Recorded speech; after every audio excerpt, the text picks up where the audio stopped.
बंदी छोड़ सतगुरु रामपाल जी परमेश्वर जी की जय हो।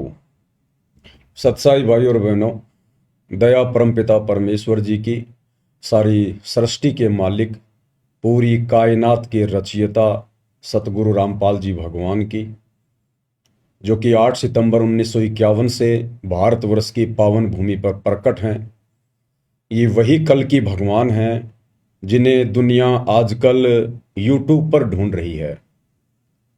लेकिन ये दुनिया का दुर्भाग्य होता है कि जो सत्य वस्तु होती है, जो असली वस्तु होती है, दुनिया उसको इतना जल्दी पहचान नहीं पाती है।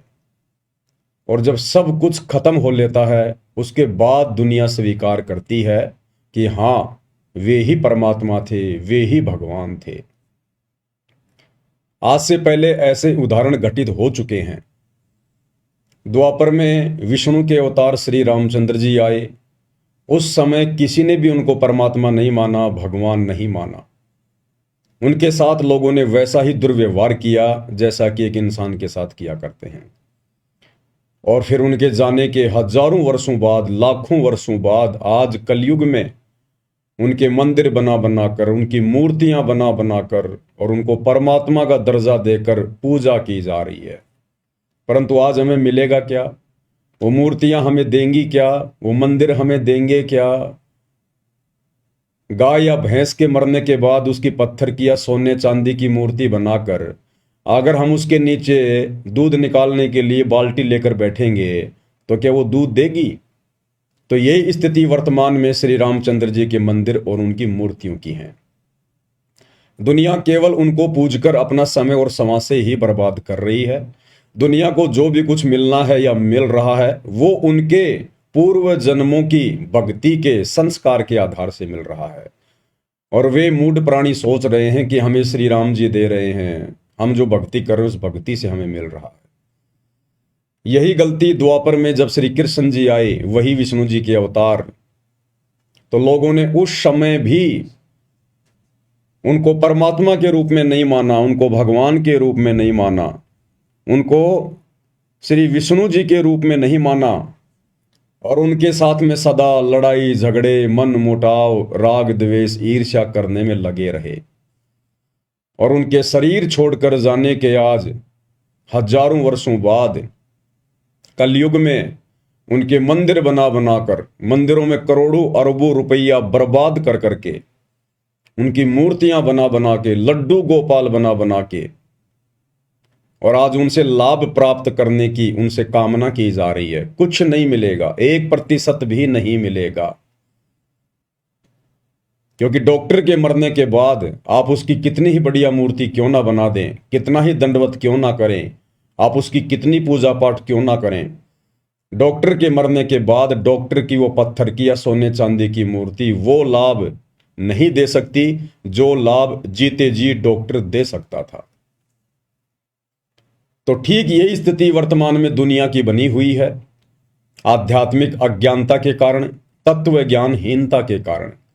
दुनिया को ज्ञान तो है, लेकिन सिर्फ अपना पेट भरने का ज्ञान, ज्यादा धन कैसे कमाया जाए, बच्चों को ऊंची शिक्षा देकर बड़ी नौकरी कैसे लगाया जाए, फिर बच्चे कैसे 2 नंबर के काम करके, रिश्वत लेकर के बड़ी बड़ी कोठियां बनाएं, बड़ी बड़ी गाड़ियां लेकर आए, समाज में अपना नाम करें, कैसे झूठी शानो शौकत दिखाने के लिए ज्यादा से ज्यादा धन कमाया जाए, 2 नंबर का धन घर में कैसे आए। तो ज्ञान तो है दुनिया को, लेकिन जो ज्ञान दुनिया को है वो केवल कर्म फोड़ने का ज्ञान है, कर्म बनाने का ज्ञान नहीं है। यह कर्म बनाने का ज्ञान, मुक्ति प्राप्त करने का ज्ञान, परमेश्वर स्वयं सतगुरु रूप में आकर उस ज्ञान को तत्व ज्ञान के रूप में देते हैं। तत्व ज्ञान यानी यथार्थ ज्ञान, सच्चा ज्ञान, जो ज्ञान वास्तव में पूरे विश्व की जरूरत है, जिस ज्ञान के सहारे ही हम सतभक्ति कर सकते हैं, मोक्ष प्राप्ति कर सकते हैं। तो दुनिया को ज्ञान तो है, लेकिन तत्व ज्ञान नहीं है। और यह तत्व ज्ञान वर्तमान में इस धरती पर कुछ विशेष आत्माओं को है। सबके ऊपर इस तत्व ज्ञान की रजा नहीं हुआ करती है। परमात्मा कहते हैं, सकल पदार्थ है जग माही, कर्महीन नर पावत नाही। जिनके कर्म बिगड़े हुए होते हैं उनको वो अमोलक वस्तु प्राप्त नहीं हो पाती जिसके लिए हमें ये मनुष्य जन्म मिला है। तो आज धरती पर वो सतज्ञान भी है, वो तत्व ज्ञान भी है, वो परमात्मा भी है, जिस परमात्मा की प्राप्ति के लिए ऋषि मुनि साधु संत महात्मा तो छोड़िए, श्री रामचंद्र जी, श्री कृष्ण चंद्र भी तड़प तड़प के मर गए। उन्हें नहीं मिला वो तत्व ज्ञान, उन्हें नहीं मिला वो तत्वदर्शी संत। ब्रह्मा विष्णु महेश और 33 करोड़ देवी देवता भी अंधेरे में तीर चलाते हुए जिस परमात्मा को अपनी भक्ति का आधार मान रहे हैं, और जो परमात्मा उनको भी नहीं मिला, आज वो परमात्मा भी धरती पर प्रकट है कबीर देव सतगुरु रामपाल जी के रूप में। क्योंकि ये 33 करोड़ देवी देवता भी उस परमात्मा को ही आधार बनाकर भक्ति करते हैं, लेकिन उनका मार्ग सत्य नहीं है। 33 कोटि अधारा और ध्यावे 88, ये 88,000 ऋषि महात्मा, 9 नाथ 84 सिद्ध, ये भले किसी को भी अपना इष्ट मानते हैं, लेकिन ये मानते हैं कि हम उस पूर्ण परमात्मा अलख निरंजन की ही भक्ति कर रहे हैं। तो आप और हमारा कितना सौभाग्य, आप और हमारी कितनी बड़ी किस्मत कि जो परमात्मा इन बड़े बड़े ब्रह्मा विष्णु महेश जैसी पदवी प्राप्त आत्माओं को नसीब नहीं है, 33 कोटि देव पद प्राप्त आत्माओं को नसीब नहीं है, बड़े बड़े साधु संत महात्मा ऋषियों को नसीब नहीं है, वो कबीर देव, वो मुक्ति का दाता, मोक्ष प्रदान करने वाला भगवान आज सतगुरु रामपाल जी परमेश्वर जी के रूप में आप और हम चंद आत्माओं को नसीब है, प्राप्त है। हम उनकी शरण में हैं, उनसे उपदेश लेकर और इस भक्ति का रस पी रहे हैं। अब भाइयों और बहनों, ये कलयुग की बिचली पीढ़ी है और इस समय के विषय में काल ने पहले ही परमात्मा को कह दिया था। जब परमात्मा जोगजीत रूप में काल के साथ में जब उनकी मुलाकात हुई थी तपतशिला पर, तो काल ने पहले कह दिया था कि जाओ जोग जीत संसारा, जीव न माने कहा तुम्हारा। कि जब वो समय आएगा, तुम पृथ्वी पर आओगे इन आत्माओं को ज्ञान समझाने के लिए, इनको मोक्ष दिलाने के लिए, उस समय तक मैं इस ज्ञान का इतना अज्ञान बना दूंगा, इन आत्माओं का ऐसा हिंडोला बना दूंगा, तुम सच्चा ज्ञान बताओगे और तुम्हारा मजाक उड़ाएंगे, तुम्हारे जूते मारेंगे। और आज वही हो रहा है भाई और बहनों, वही हो रहा है। काल ने जो कहा था वो उसने कर दिखाया। सन 1994 से परमेश्वर सतगुरु रामपाल जी दिन रात एक करके हम आत्माओं के लिए ये ज्ञान दे रहे हैं, और उन्हें कैसी कैसी बाधाओं से गुजरना पड़ रहा है, कितना संघर्ष और कैसी कैसी चुनौतियों का सामना करना पड़ रहा है अपने ही बच्चों तक और उन्हीं की आत्मा के कल्याण हेतु ये ज्ञान पहुंचाने के लिए। तो काल ने जो कहा था उसने कोई कमी नहीं छोड़ी है, और इसी के तहत आज इस काल ने तरह तरह के देवी देवता पुजवा दिए, पत्थर पुजवा दिए, पेड़ पौधे पुजवा दिए, भैरव भूत पुजवा दिए, माता मसाणी पुजवा दी, और पूरी तरह से ज्ञान का अज्ञान करके दुनिया को अपने मुंह में लेने की पूरी तैयारी में बैठा है, और ले भी रहा है। प्रतिदिन 1 लाख आत्माओं का भक्षण करता ही है ये। तो भाइयों और बहनों, आप और हमारा सौभाग्य कि परमेश्वर ने आप और हमें विशेष आशीर्वाद देकर, हमारा ज्ञान योग खोलकर, हमारी दिव्य दृष्टि खोलकर, ज्ञान वाली आंखें खोलकर अपनी पहचान करवाई। अन्यथा उस परमेश्वर को जो आज सतगुरु रामपाल जी के रूप में धरती पर प्रकट हैं, उनके खुद के कलयुगी परिवार वाले, उनके बेटा बेटी भाई बंधु रिश्तेदार कोऑर्डिनेटर और तो और सतलोक आश्रमों से जुड़ी हुई 90% संगत भी नहीं पहचान पा रही है। दो नावों की सवारी में है। गुरु तो बना रखा है सतगुरु जी को, जुबान से उन्हें भगवान भगवान तो कहते हैं, लेकिन हृदय से उन्हें भगवान मानते नहीं हैं। हृदय से भगवान मानते हैं एक दाढ़ी मूंछ वाली कबीर जी की समझे जाने वाली उस नकली फोटो को, कागज के टुकड़े को। तो वे आत्माएं भी अभी तक काल प्रेरित ही हैं।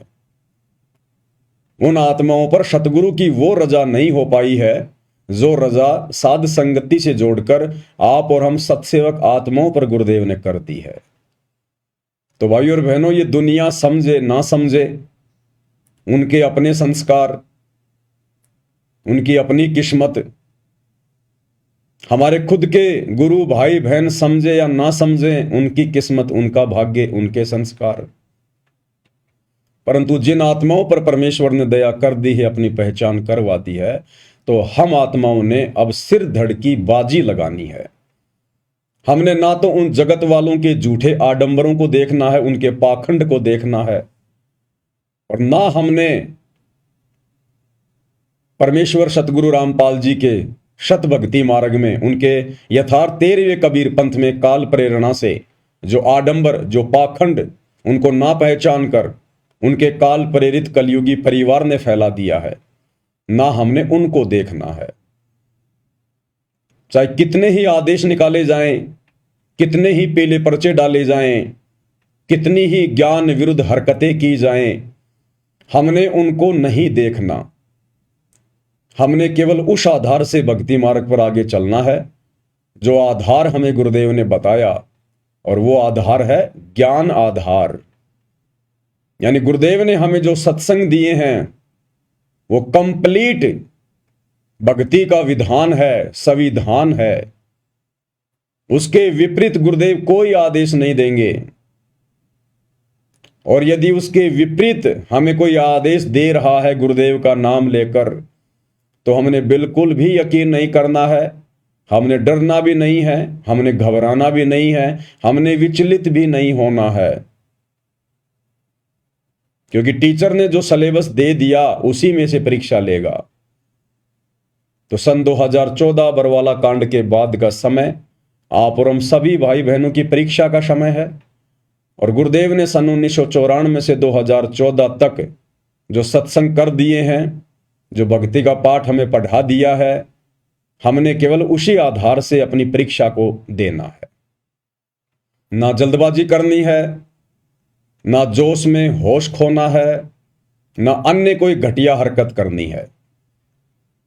परमात्मा ने हमें सील, संतोष, विवेक, दया, अक्षमा, ये 5 विशेष गुण प्रदान किए हैं, और भक्ति के 16 श्रृंगार प्रदान किए हैं।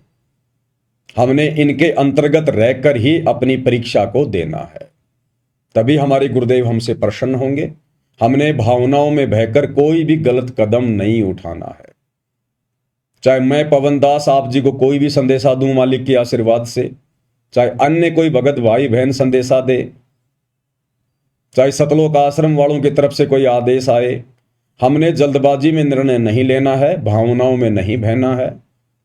शांति से, धैर्य के साथ में पहले विचार करना है, उस आदेश को, उस फरमान को गुरुदेव भगवान के ज्ञान आधार से उसको मापना है, और फिर जो हमारी आत्मा स्वीकार करे गुरुदेव के ज्ञान अनुसार, हमने वही निर्णय लेना है, उसी हिसाब से हमने आगे कदम बढ़ाने हैं।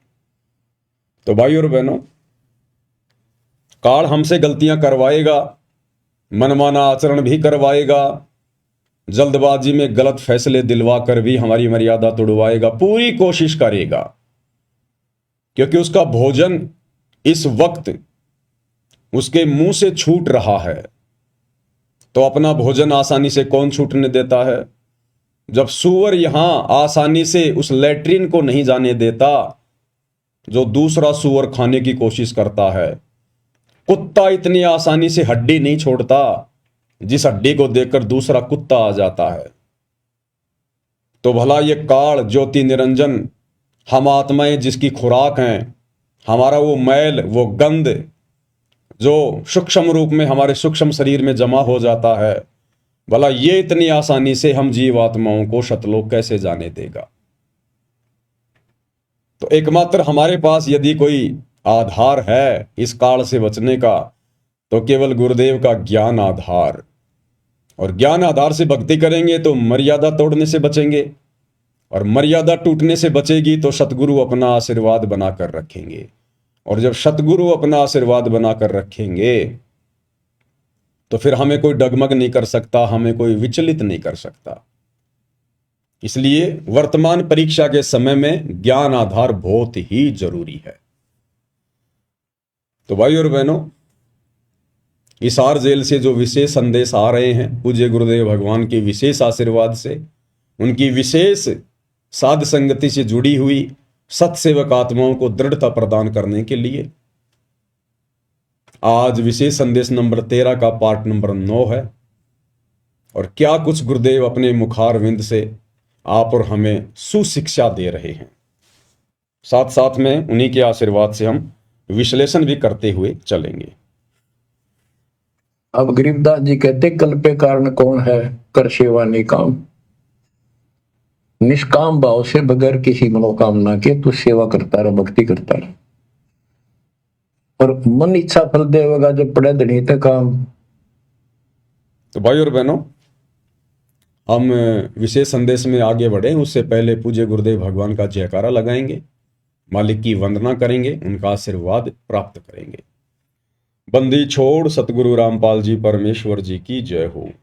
परमपिता परमात्मा सारी सृष्टि के रचनहार, कुल मालिक, असंख्य ब्रह्मांडों के स्वामी, जगत गुरु, तीनों लोकों में प्रवेश करके सबका धारण पोषण करने वाले, राजाधिराज, आत्माधार, नाथों के नाथ, देवों के देव महादेव, सर्वेश्वर महेश्वर, मृत्युंजय, अजरो अमर, आदि अनादि, सनातनी प्रभु, जगत पिता जगदीश्वर, श्री श्री 1008 की उपाधि के वास्तविक अधिकारी, अकाल मूरत शब्द स्वरूपी राम वासुदेव, सर्वगतम ब्रह्म, परम पूज्य, प्रथम पूज्य, परम संत, परम पुरुष, परम धनी, परम दयालु, सत्य कबीर, हक्का कबीर, अल्लाहु कबीर, अल्लाहु अकबर, बाखबर, अल्लाह ताला, जगत के तारणहार, जगत के मुक्तिदाता, जगत के जगन्नाथ, हारे के सहारे, हिंदुओं के राम, मुसलमानों के अल्लाह, सिखों के वाहिगुरु, ईसाइयों के मसीह, दया के सागर दयानिधि, करुणा के सागर करुणानिधि, स्वयंभू परिभू, संकट मोचन, कष्ट हरण, मंगल करण, दुख भंजन, अविगत कबीर, निर्विकार निर्विषम परमात्मा, अलय अलेख सतगुरु, आदि अनादि सतगुरु, असली मर्यादा पुरुषोत्तम, असली राम, असली कृष्ण, असली घनश्याम, असली मुरारी, राजाओं के राजा, महाराजाओं के महाराजा, शहनशाहों के शहनशाह, सम्राटों के सम्राट, भगवानों के भगवान, अल्लाहों के अल्लाह, प्रभुओं के प्रभु, मसीहाओं के मसीह, सच्चे वाहिगुरु, बाबाओं के बाबा, पीरों के पीर, सेठों के सेठ, जगत सेठ, सावड़सा सेठ, सर्वगुण संपन्न, अनंत कोटि कलाओं के स्वामी, अनंत कोटि ब्रह्मांडों के नायक, योगियों में महायोगी, ध्यानियों में महाध्यानी, सिद्धों में परम सिद्ध, ज्ञानियों में तत्व ज्ञानी, ब्रह्म ज्ञानी, महाज्ञानी, परम ज्ञानी, सर्वश्रेष्ठ ज्ञानी, विज्ञानी, युवा कबीर, समरथ कबीर, असमवात, अमित ओजा, सच्चे रहनुमा, करीम अल्लाह, सुभान अल्लाह, दुनिया के अंतिम पैगंबर, 8 सितंबर 1951 से गांव धनाना, जिला सोनीपत, हरियाणा, भारतवर्ष की पावन भूमि पे प्रकट रियल कल की भगवान श्री नारायण साकार हरि, श्री बाबा साहेब नूर अनंत परमात्मा, सच्चे दरवेश, सच्चे बाखबर, संत श्रोमणी सतगुरु रामपाल जी परमेश्वर जी के चरण कमल में साध संगति से जुड़े हुए आप और हम सभी देश विदेश में बैठे हुए भाई बहनों का अनंत कोटि दंडवत प्रणाम। तो भाई और बहनों, विशेष संदेश की शुरुआत करते हैं। पूज्य गुरुदेव भगवान हमें क्या सुशिक्षा दे रहे हैं। अब गरीबदास जी कहते, कल्पे कारण कौन है, कर सेवा निकाम, निष्काम भाव से बगैर किसी मनोकामना के तू सेवा करता रह, भक्ति करता रह, और मन इच्छा फल देगा जब पड़े धनी तक काम। अब जैसे आप सफर में जा रहे हो और एक्सीडेंट हो जाता है, वह धनी का काम है, वह ना को राष्ट्रपति, ना प्रधानमंत्री, ना आपकी संपत्ति और संतान आपकी रक्षा कर सकते। ना आप अपनी संतान की कर सकते। कल्पे कारण कौन है, कर सेवा निकाम, मन इच्छा फल देत है, जो पड़े धनी ते काम। पूज्य गुरुदेव भगवान कह रहे हैं कि कल्पे कारण कौन है, कि तू अपने मन में उठने वाले संकल्प और विकल्प को छोड़ दे, त्याग दे, कि वो भगवान बड़ा होगा, वो भक्ति सही होगी, ऐसा करूंगा तो मेरा भला होगा, वैसा करूंगा तो मेरा भला होगा। कहते इस ज्ञान को आधार बनाकर, तत्व ज्ञान को अच्छे से समझकर, एक परमेश्वर को, गुरुदेव भगवान को परमात्मा के रूप में मानकर भक्ति पर दृढ़ हो जा। कल्पे कारण कौन है, तू कर सेवा निष्काम। और जब तुझे सच्चे गुरु की पहचान हो जाए, भक्ति मार्ग तेरे समझ में आ जाए, उसके बाद में तू निष्काम भाव से सेवा कर। ये जो भक्ति हमें गुरुदेव भगवान ने दी है, फिर हमने इस भक्ति को निष्काम भावना से करनी होती है, तभी हमारी भक्ति सफल होगी। निष्काम भावना यानी हमारे मन में किसी भी प्रकार की मोक्ष के अलावा कोई इच्छा नहीं होनी चाहिए, कोई डिमांड नहीं होनी चाहिए गुरुदेव भगवान से, कि मैं बड़ा कोई मंत्री पद प्राप्त कर लूं, मेरे लड़का हो जाए, मेरा बेटा नौकरी लग जाए, मेरा बिजनेस सेटल हो जाए, बड़ी मेरी कोठी बन जाए, घर में लंबी गाड़ी आ जाए। निष्काम भाव से हमने भक्ति करनी है। केवल एक ही कामना, एक ही इच्छा पल पल होनी चाहिए कि परमेश्वर कैसे भी करके इस गंदे लोक से मेरा छुटकारा करवा दीजिए, मुझे मोक्ष प्रदान कर दीजिए गुरुदेव, मुझे इस काल के जाल से, 84 लाख योनियों के कष्ट से बाहर निकाल दीजिए। इस एकमात्र इच्छा के बिना, कामना के बिना हमारे मन में, जब तक हम इस भक्ति को करेंगे अंतिम श्वास तक, दूसरी कोई डिमांड, कोई इच्छा नहीं होनी चाहिए। घर में आंखों के सामने अगर बेटा मरने वाला हो, बेटी मरने वाली हो किसी भी कारण से, तो हमने अपने गुरुदेव से, अपने हृदय से विशेष प्रार्थना भी नहीं करनी कि गुरुदेव मेरा बेटा बचा दे, गुरुदेव मेरी बेटी बचा दे। वो परमात्मा सबको उनके कर्मों के अनुसार, जैसा भी उनका प्रारब्ध है, शुभ या अशुभ, वो परमात्मा वैसा ही उनको प्रदान करता है। हम कहेंगे तो भी प्रदान करेगा और ना कहेंगे तो भी प्रदान करेगा। उसके कंप्यूटर में, उसके अकाउंट में किसी प्रकार की कोई जो है मिस्टेक नहीं है। परंतु हम बीच में टांग अड़ाकर अपनी अज्ञानता का प्रमाण दे देंगे और अपनी भक्ति को नष्ट कर देंगे। ये काल बहुत चतुर है, बहुत सयाना है, बिल्कुल साथ साथ रहता है कि भगत कहां गलती करे, तो उसी समय हमारे अकाउंट से हमारी भक्ति को माइनस कर दिया जाएगा और वो बेटा बेटी को ठीक कर दिया जाएगा। वो बेटा बेटी तो वैसे भी ठीक होने थे, क्योंकि गुरुदेव ने बताया कि जब बच्चा माता पिता के अधीन होता है 3 या 4 साल तक, 4-5 साल तक, जब तक बच्चा इस ज्ञान को ठीक ठाक से समझकर भक्ति करने योग्य नहीं हो जाता है, उस समय तक माता पिता की भक्ति के अनुसार, कि माता पिता कैसी भक्ति कर रहे हैं, किस प्रकार से मर्यादा में हैं, उस आधार से परमेश्वर उन अनुपदेशी बच्चों की भी रक्षा करता है। तो हमने गुरुदेव भगवान से उन बच्चों के विषय में, उनके स्वस्थ होने की कामना के बजाय, उनकी जीवन रक्षा की कामना के बजाय, आप और हमने अपनी भक्ति और मर्यादाओं पर अधिक ध्यान देना है। हमने वो पुरानी परंपराएं, वो आदतें छोड़नी पड़ेंगी। जरा सा बच्चे का स्वास्थ्य खराब हुआ नहीं, जरा सा उसको बुखार हुआ नहीं, हमारी माताएं, हमारी दादी 1.25 रुपया बांध के कपड़े में उसके सिर के ऊपर से यूं करके और जाकर बाहर किसी चौराहे पे रख के आ जाती थी। और घर में जो भी फोटो होती थी शंकर जी की, ब्रह्मा जी की, कृष्ण जी की, माता जी की, ना जाने 20-20 बार उनसे दुआ कर लेती थी, हे भगवान मेरी उम्र मेरे बच्चे को लग जाए, हे परमात्मा मेरे बच्चे को बचाना। तो भाई और बहनों, वो गलतियां अब हमने नहीं करनी। हमने हर प्रकार की उन रीति रिवाजों को, उस छोटी और ज्ञान विरुद्ध उन हरकतों को हमने छोड़ना पड़ेगा। छोड़ देने पछलियों की रीत सतगुरु तारेंगे, और मन कर धीर बांध ले रे बोरे। यानी हमने इस ज्ञान आधार से थोड़ा धैर्य रखना है, विश्वास को बना के रखना है कि मेरा गुरु समर्थ है, मेरा परमात्मा समर्थ है। मेरे परमेश्वर को यह भी पता है कि अगर भगत जिस घर में रह रहा है, अगर उस घर में कोई नुकसान हो गया, कोई आपत्ति आ गई, तो भी मेरा भगत भक्ति से डिस्टर्ब होगा। तो परमात्मा नहीं चाहता कि मेरा बेटा, मेरा भगत डिस्टर्ब हो। तो हर संभव कोशिश करते हैं गुरुदेव भगवान जोड़ जुगाड़ लगाने की, उनके संस्कारों को इधर उधर सेट करने की।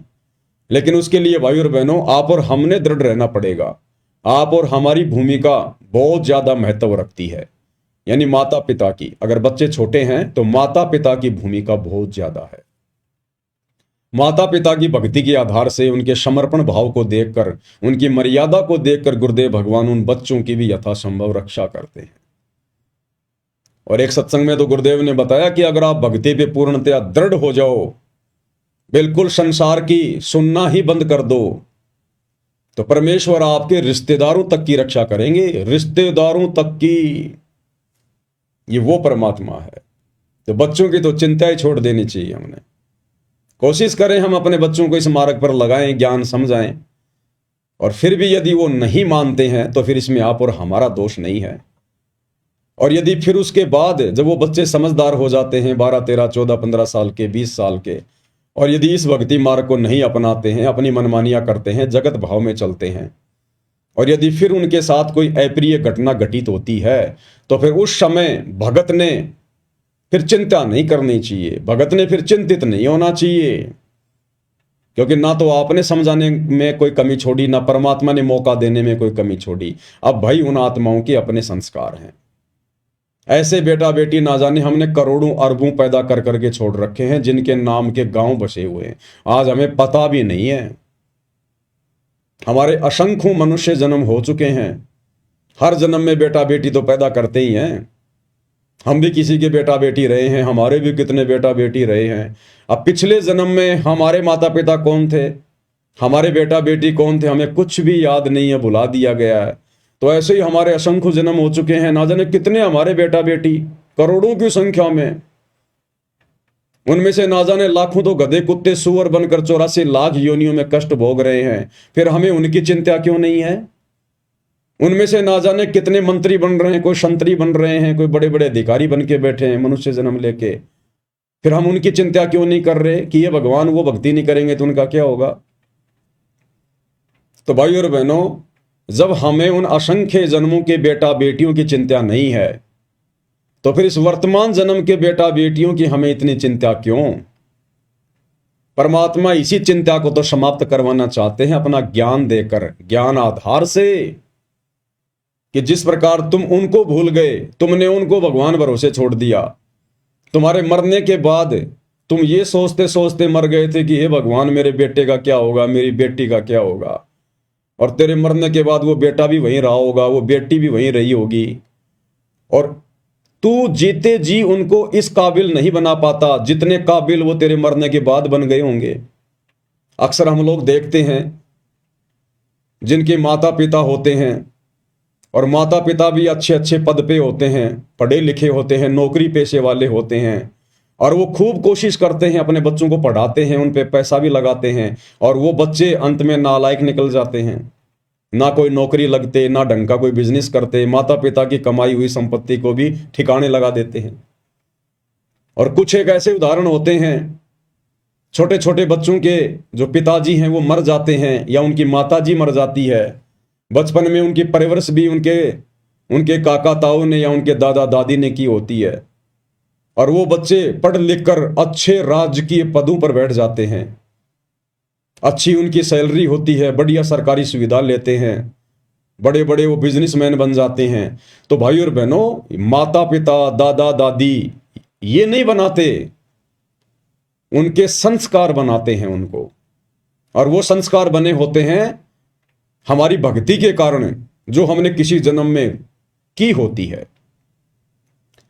तो वर्तमान में भी हमारे बेटा बेटियों के पास अच्छा मौका है। अगर वो भक्ति करते हैं तो बहुत अच्छी बात है, अगर नहीं करते हैं तो फिर हमने उनको उनके हाल पर छोड़ देना चाहिए, फिर हमने उनकी चिंता नहीं करनी चाहिए। जब हजारों लाखों को छोड़ चुके हैं तो 1 या 2 या 3 होंगे, उनको भी छोड़ दीजिए। मार्ग तो आपने बता ही दिया, आप तो दोषी है नहीं, और वो भी बालक नहीं है जो समझ नहीं रहे होंगे, और माता पिता के समझाने से भी नहीं समझ रहे। इसका मतलब भाई और बहनों, उनके भाग्य में भक्ति नहीं है, अभी उनके संस्कार इतने मजबूत नहीं हैं कि परमेश्वर उनका हाथ पकड़ सके। तो हमने जबरदस्ती भी नहीं करनी चाहिए, प्यार प्रेम से समझाते रहना चाहिए। ना समझना चाहें तो जबरदस्ती नहीं करनी चाहिए। इस भक्ति मार्ग पर मारपीट करके नहीं लगाया जाता। जैसे टीचर स्कूल में बच्चा होमवर्क नहीं करता, ढंग से पढ़ता नहीं है तो मार पिटाई कर देते हैं। इस भक्ति मार्ग में इस भक्ति को करवाने के लिए मारपीट नहीं करनी। हाँ, यदि आपका बच्चा आपके बहुत अधीन है, जैसे बच्चा आपका 6 या 7 वर्ष तक का है, छोटा बच्चा है, तो उसको तो थोड़ा बहुत डरा धमका के उसको तो भक्ति पर लगाया जा सकता है, क्योंकि छोटे बच्चे को ज्ञान नहीं होता। वो तो डराने से धमकाने से ही सही रास्ते पे चलेगा। लेकिन जब बच्चा आपके बराबर हो जाए, 15-20 साल का हो जाए, फिर उसको डराया नहीं जा सकता, धमकाया नहीं जा सकता, उस पर दबाव नहीं बनाया जा सकता।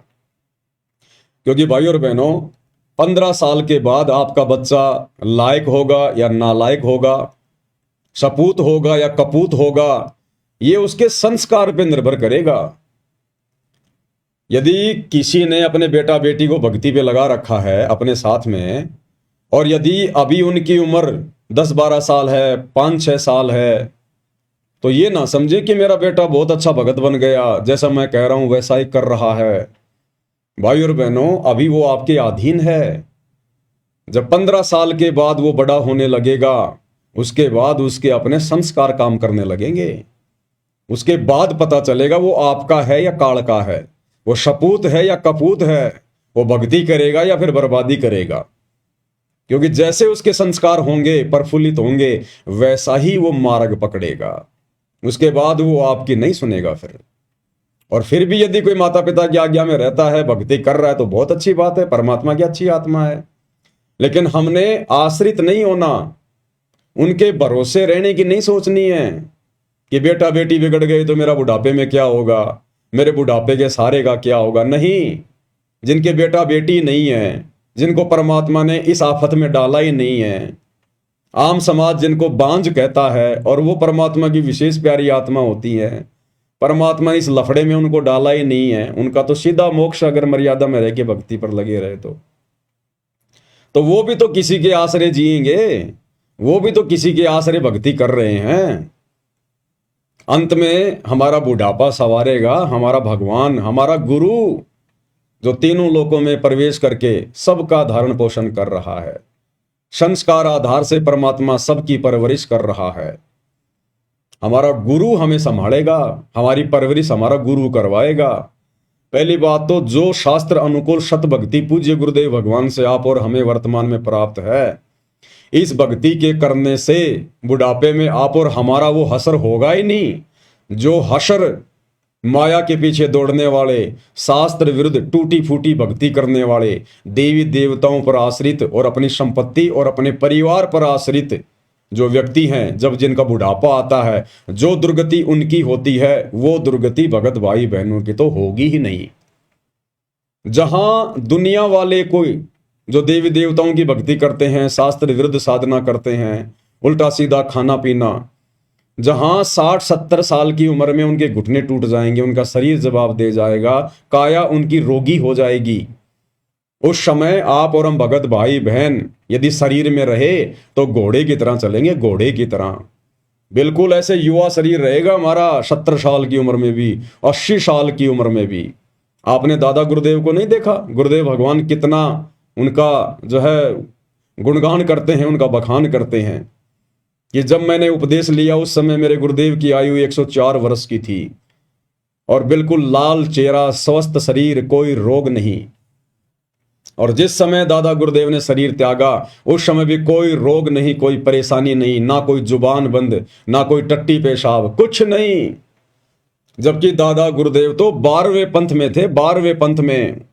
उनको तो शत भक्ति भी प्राप्त नहीं थी, उनको कंप्लीट भक्ति का मार्ग भी प्राप्त नहीं था, क्योंकि 12वें पंथ की आत्माओं को सतगुरु रामपाल जी भगवान ने कंप्लीट भक्ति कोर्स देना ही नहीं था।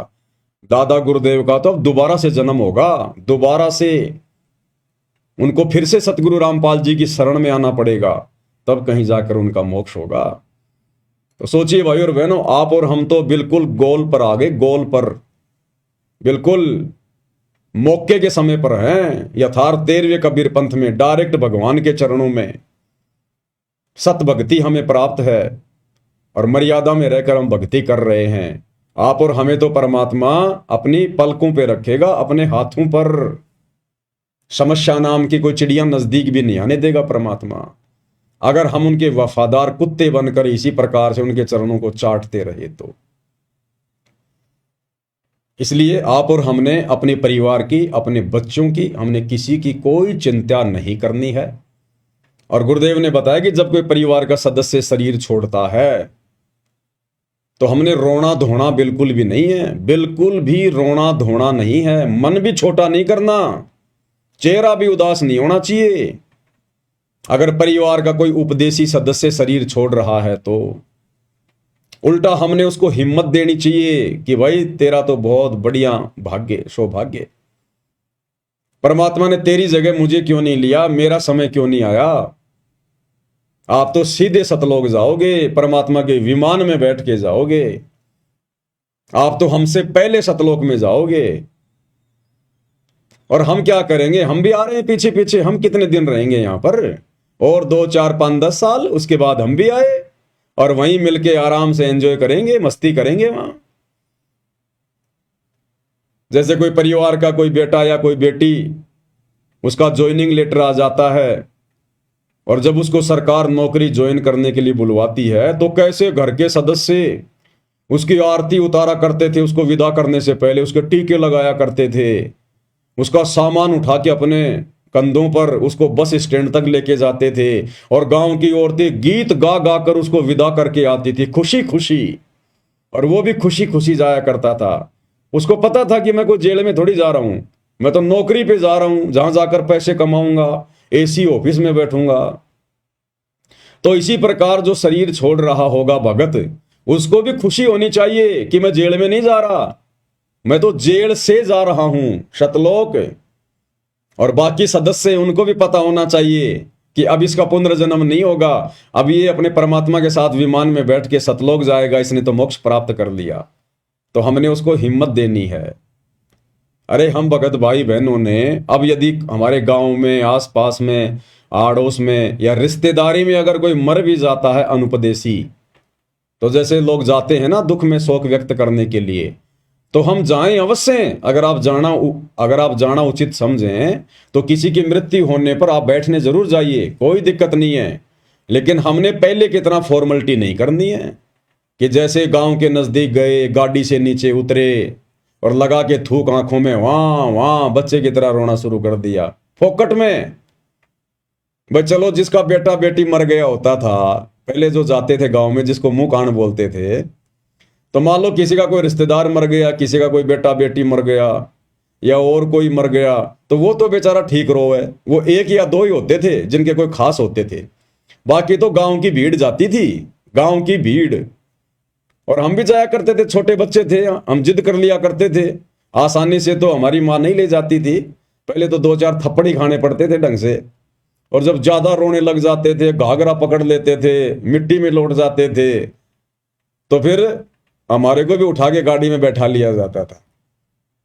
तो हम देखा करते थे, जब तक वो गांव नहीं आता था तब तक तो वो आदमी हंसी खुशी, पता नहीं कोई राजनीति की बातें कर रहे हैं, एक दूसरे की निंदा चुगली कर रहे हैं, दांत निकाल रहे हैं, औरतें अपनी बात कर रही है, हाय ये चूड़ी बहुत अच्छी लाई, तू कहां से लाई है आपकी बार, हैं? पता नहीं ऐसी बातें। कोई किसी का घाघरा पकड़ के देख रही है, तेरा कपड़ा तो बिल्कुल झोटा टक्कर का है, बहुत मोटा कपड़ा ये तो। और जैसे ही वो गांव आता था उसी समय गाड़ी से नीचे उतरे नहीं और आपस में लगा के थूक आंखों के रोना शुरू किया नहीं। और वहां जाते थे, थोड़ी देर बैठे और फिर वापस उस गाड़ी में बैठ के जब वापस आते थे तो फिर वही राम कहानी, वही राजनीति की बातें, कोई लेना देना नहीं। तो भाई और बहनों, पहली बात तो आप और हमने अब ये दुनिया वालों के साथ में झूठी मुंह कान में नहीं जाना। आपके आड़ोसी पड़ोसियों का कोई रिश्तेदार मर गया और कहेंगे चलो भाई वहां बैठने जाना है, तो हमने हाथ जोड़ लेने, भाई मेरे को कोई विशेष काम है, मैं नहीं जा सकता। अरे रिश्तेदार मरा तेरा, जिसको मैं जानता नहीं पहचानता नहीं, उसके मरने का मुझे कोई दुख नहीं है। अब मैं क्यों फालतू में आंसू बहाऊं वहां जाके, मैं क्यों फालतू में ड्रामेबाजी करूं। तो भक्ति मार्ग में ये ड्रामेबाजी फॉर्मेलिटी नहीं चलती है। तो हमने अब नहीं जाना, अगर गांव में एक को मना कर दोगे ना, दोबारा जब किसी के मरेगा ना रिश्तेदार, आप और हमें कोई टोकेगा ही नहीं, टोकेगा ही नहीं हमें कोई। हाँ, यदि गांव में कोई मर जाता है, गांव के आड़ोस पड़ोस में कोई मर जाता है, जैसे गांव की औरतें जो वहां जाती हैं बैठने के लिए पैदल, तो उनके साथ में हम जा सकते हैं। लेकिन दूर की रिश्तेदारियों में जिनको हम जानते नहीं, पहचानते नहीं, वहां हमने नहीं जाना फालतू में। और हमारी रिश्तेदारी में कोई मर जाए, हमारा कोई रिश्तेदार, तो हमने जाना तो है, लेकिन हमने रोना धोना नहीं है। उन रिश्तेदारों को भी अच्छे से पता होता है इस बात का। इसने भी हमारे को बहुत बार इसके गुरुजी के बारे में बताया, भक्ति के बारे में बताया कि भैया मरना तो सबको ही एक दिन, आया है सो जाएगा, राजा रंक फकीर, एक विमान चढ़ के जावे और एक बंदे जात जंजीर। वो पता उनको भी होता है फिर अच्छे से। तो हमने रोना धोना नहीं है, वहां जाके बैठ जाना है। औरतों में बैठ जाओ, थोड़ी देर दे दो उसको सांत्वना कि कोई बात नहीं भाई, अब क्या करे भाई, बिना भक्ति तो सबकी ऐसी दुर्गति होती है लोगों की। कोई हमारा तो गया नहीं, दुनिया का ही जाता है, एक दिन आप और हम भी जाएंगे। इसलिए परमात्मा की भक्ति की जरूरत है। हालांकि उस समय उनको हमारे उपदेश अच्छे नहीं लगेंगे, इसलिए अपना चुपचाप बैठ जाओ, और मौका दे के कोई बात बोलो तो बोल दो, नहीं तो उठ के अपने घर पे आ जाओ। फालतू में फिर वहां कोई राजनीति नहीं करनी है। तो इस प्रकार से भाई और बहनों, अब हमने, क्योंकि देखो ये ज्ञान बहुत विस्तृत है। अब सतगुरु रामपाल जी परमेश्वर जी के पास में इतना समय कहां, परमात्मा से तो जो भक्ति वाला जो ये सिलेबस है वो ही समाप्त नहीं हो रहा। ये जो कॉमन सेंस की बातें हैं, जो सामाजिक बातें हैं, इन बातों को तो आप और भगत भाई बहनों ने ही साध संगति के माध्यम से समझना है। अब सोचिए, सतगुरुदेव भगवान अगर आदरणीय गरीबदास जी की वाणियों को खोलने लगे तो भाई और बहनों 100 साल लग जाएंगे। 100 साल, 100 साल। जब आज हम साध संगति के माध्यम से और गुरुदेव भगवान के 1 घंटे के सत्संग को खोलने में, और हमारे को कितने दिन लग गए, आज ये 9वां दिन है। विशेष संदेश नंबर 13 पर हमारा ये पार्ट नंबर 9 है। और हमारा हर एक वीडियो कम से कम 2 घंटे का तो होता ही होता है, बाकी कोई 3 का, कोई 3.5 का, कोई 4 घंटे का भी होता है। तो सोचिए, गुरुदेव के 1 घंटे का सत्संग विशेष संदेश नंबर 13, और आज उसका 9वां पार्ट है, तो 9 दुनिया 18 घंटे तो ये हो गए, और आज भी पता नहीं पूरा हो ना हो। तो सोचिए भाई और बहनों, परमात्मा अगर उन वाणियों को खोलेंगे तो वो वाणियां तो संकेतों में है, संकेतों में, कोड वर्ड में, और 24,000 वाणियां हैं, 24,000। बोलिए, तो परमेश्वर को तो उसी में समय नहीं मिलेगा। इसलिए परमात्मा शॉर्ट में चलते हैं, जो हमारे विशेष मतलब की होती है उन्हीं वाणियों को खोलते हैं, उन्हीं शब्दों को खोलते हैं। और बाकी समय फिर साध संगति मालिक ने इसीलिए तो दी है, साध संगति भगवान इसीलिए तो देते हैं कि बाकी समय फिर ये भगत आपस में मिलकर इकट्ठे होकर समागम के बहाने, साध संगति के बहाने फिर ये मेरे द्वारा दिए गए ज्ञान पर चर्चा करें, निष्कर्ष निकालें, मंथन करें, चिंतन मनन करें। जैसे मेहंदी होती है, मेहंदी हरे कलर की होती है, और गुरुदेव कहते हैं मेहंदी को जब हम रगड़ते हैं तो उसका रंग लाल हो जाता है। तो गुरुदेव के सत्संगों पर जब हम रगड़ा मारेंगे, साध संगति के माध्यम से चिंतन मनन करेंगे, तो वो निखरेगा, फिर ये ज्ञान कमल के फूल की तरह निखरेगा। फिर हमें दृढ़ता मिलेगी, हिम्मत मिलेगी, हम मर्यादा तोड़ने से बचेंगे, हमारे अंदर भय उत्पन्न होगा। ज्ञान से तो होता है सारा सब कुछ। तो हमने इन सब बातों को भी विशेष तौर पर ध्यान रखना है, और इसीलिए गुरुदेव भगवान ने साध संगतियां शुरू करवाई है, ताकि हम अपनी भक्ति को और मर्यादाओं को सुरक्षित रख सकें। आज इस साध संगति का ही तो ये नतीजा है कि गुरुदेव भगवान की गैर हाजिरी में, गुरुदेव के हिसार जेल जाने के बाद तो आप और हम इतने दृढ़ नहीं थे। धीरे धीरे परमात्मा ने साध संगतियां शुरू करवाई, उसके बाद ही तो आज आप और हम इतने दृढ़ हो पाए हैं।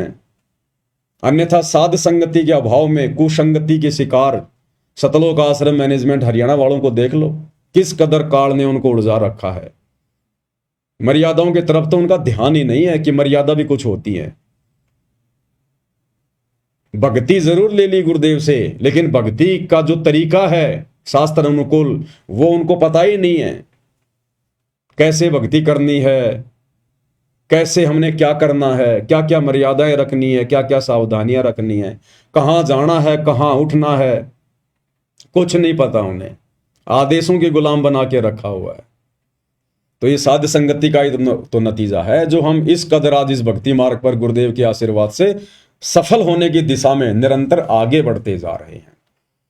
तो परमेश्वर कहते हैं कल्पे कारण कौन है, तू कर सेवा निष्काम, कि तू निष्काम भाव से भक्ति कर, निष्काम भाव से सेवा कर।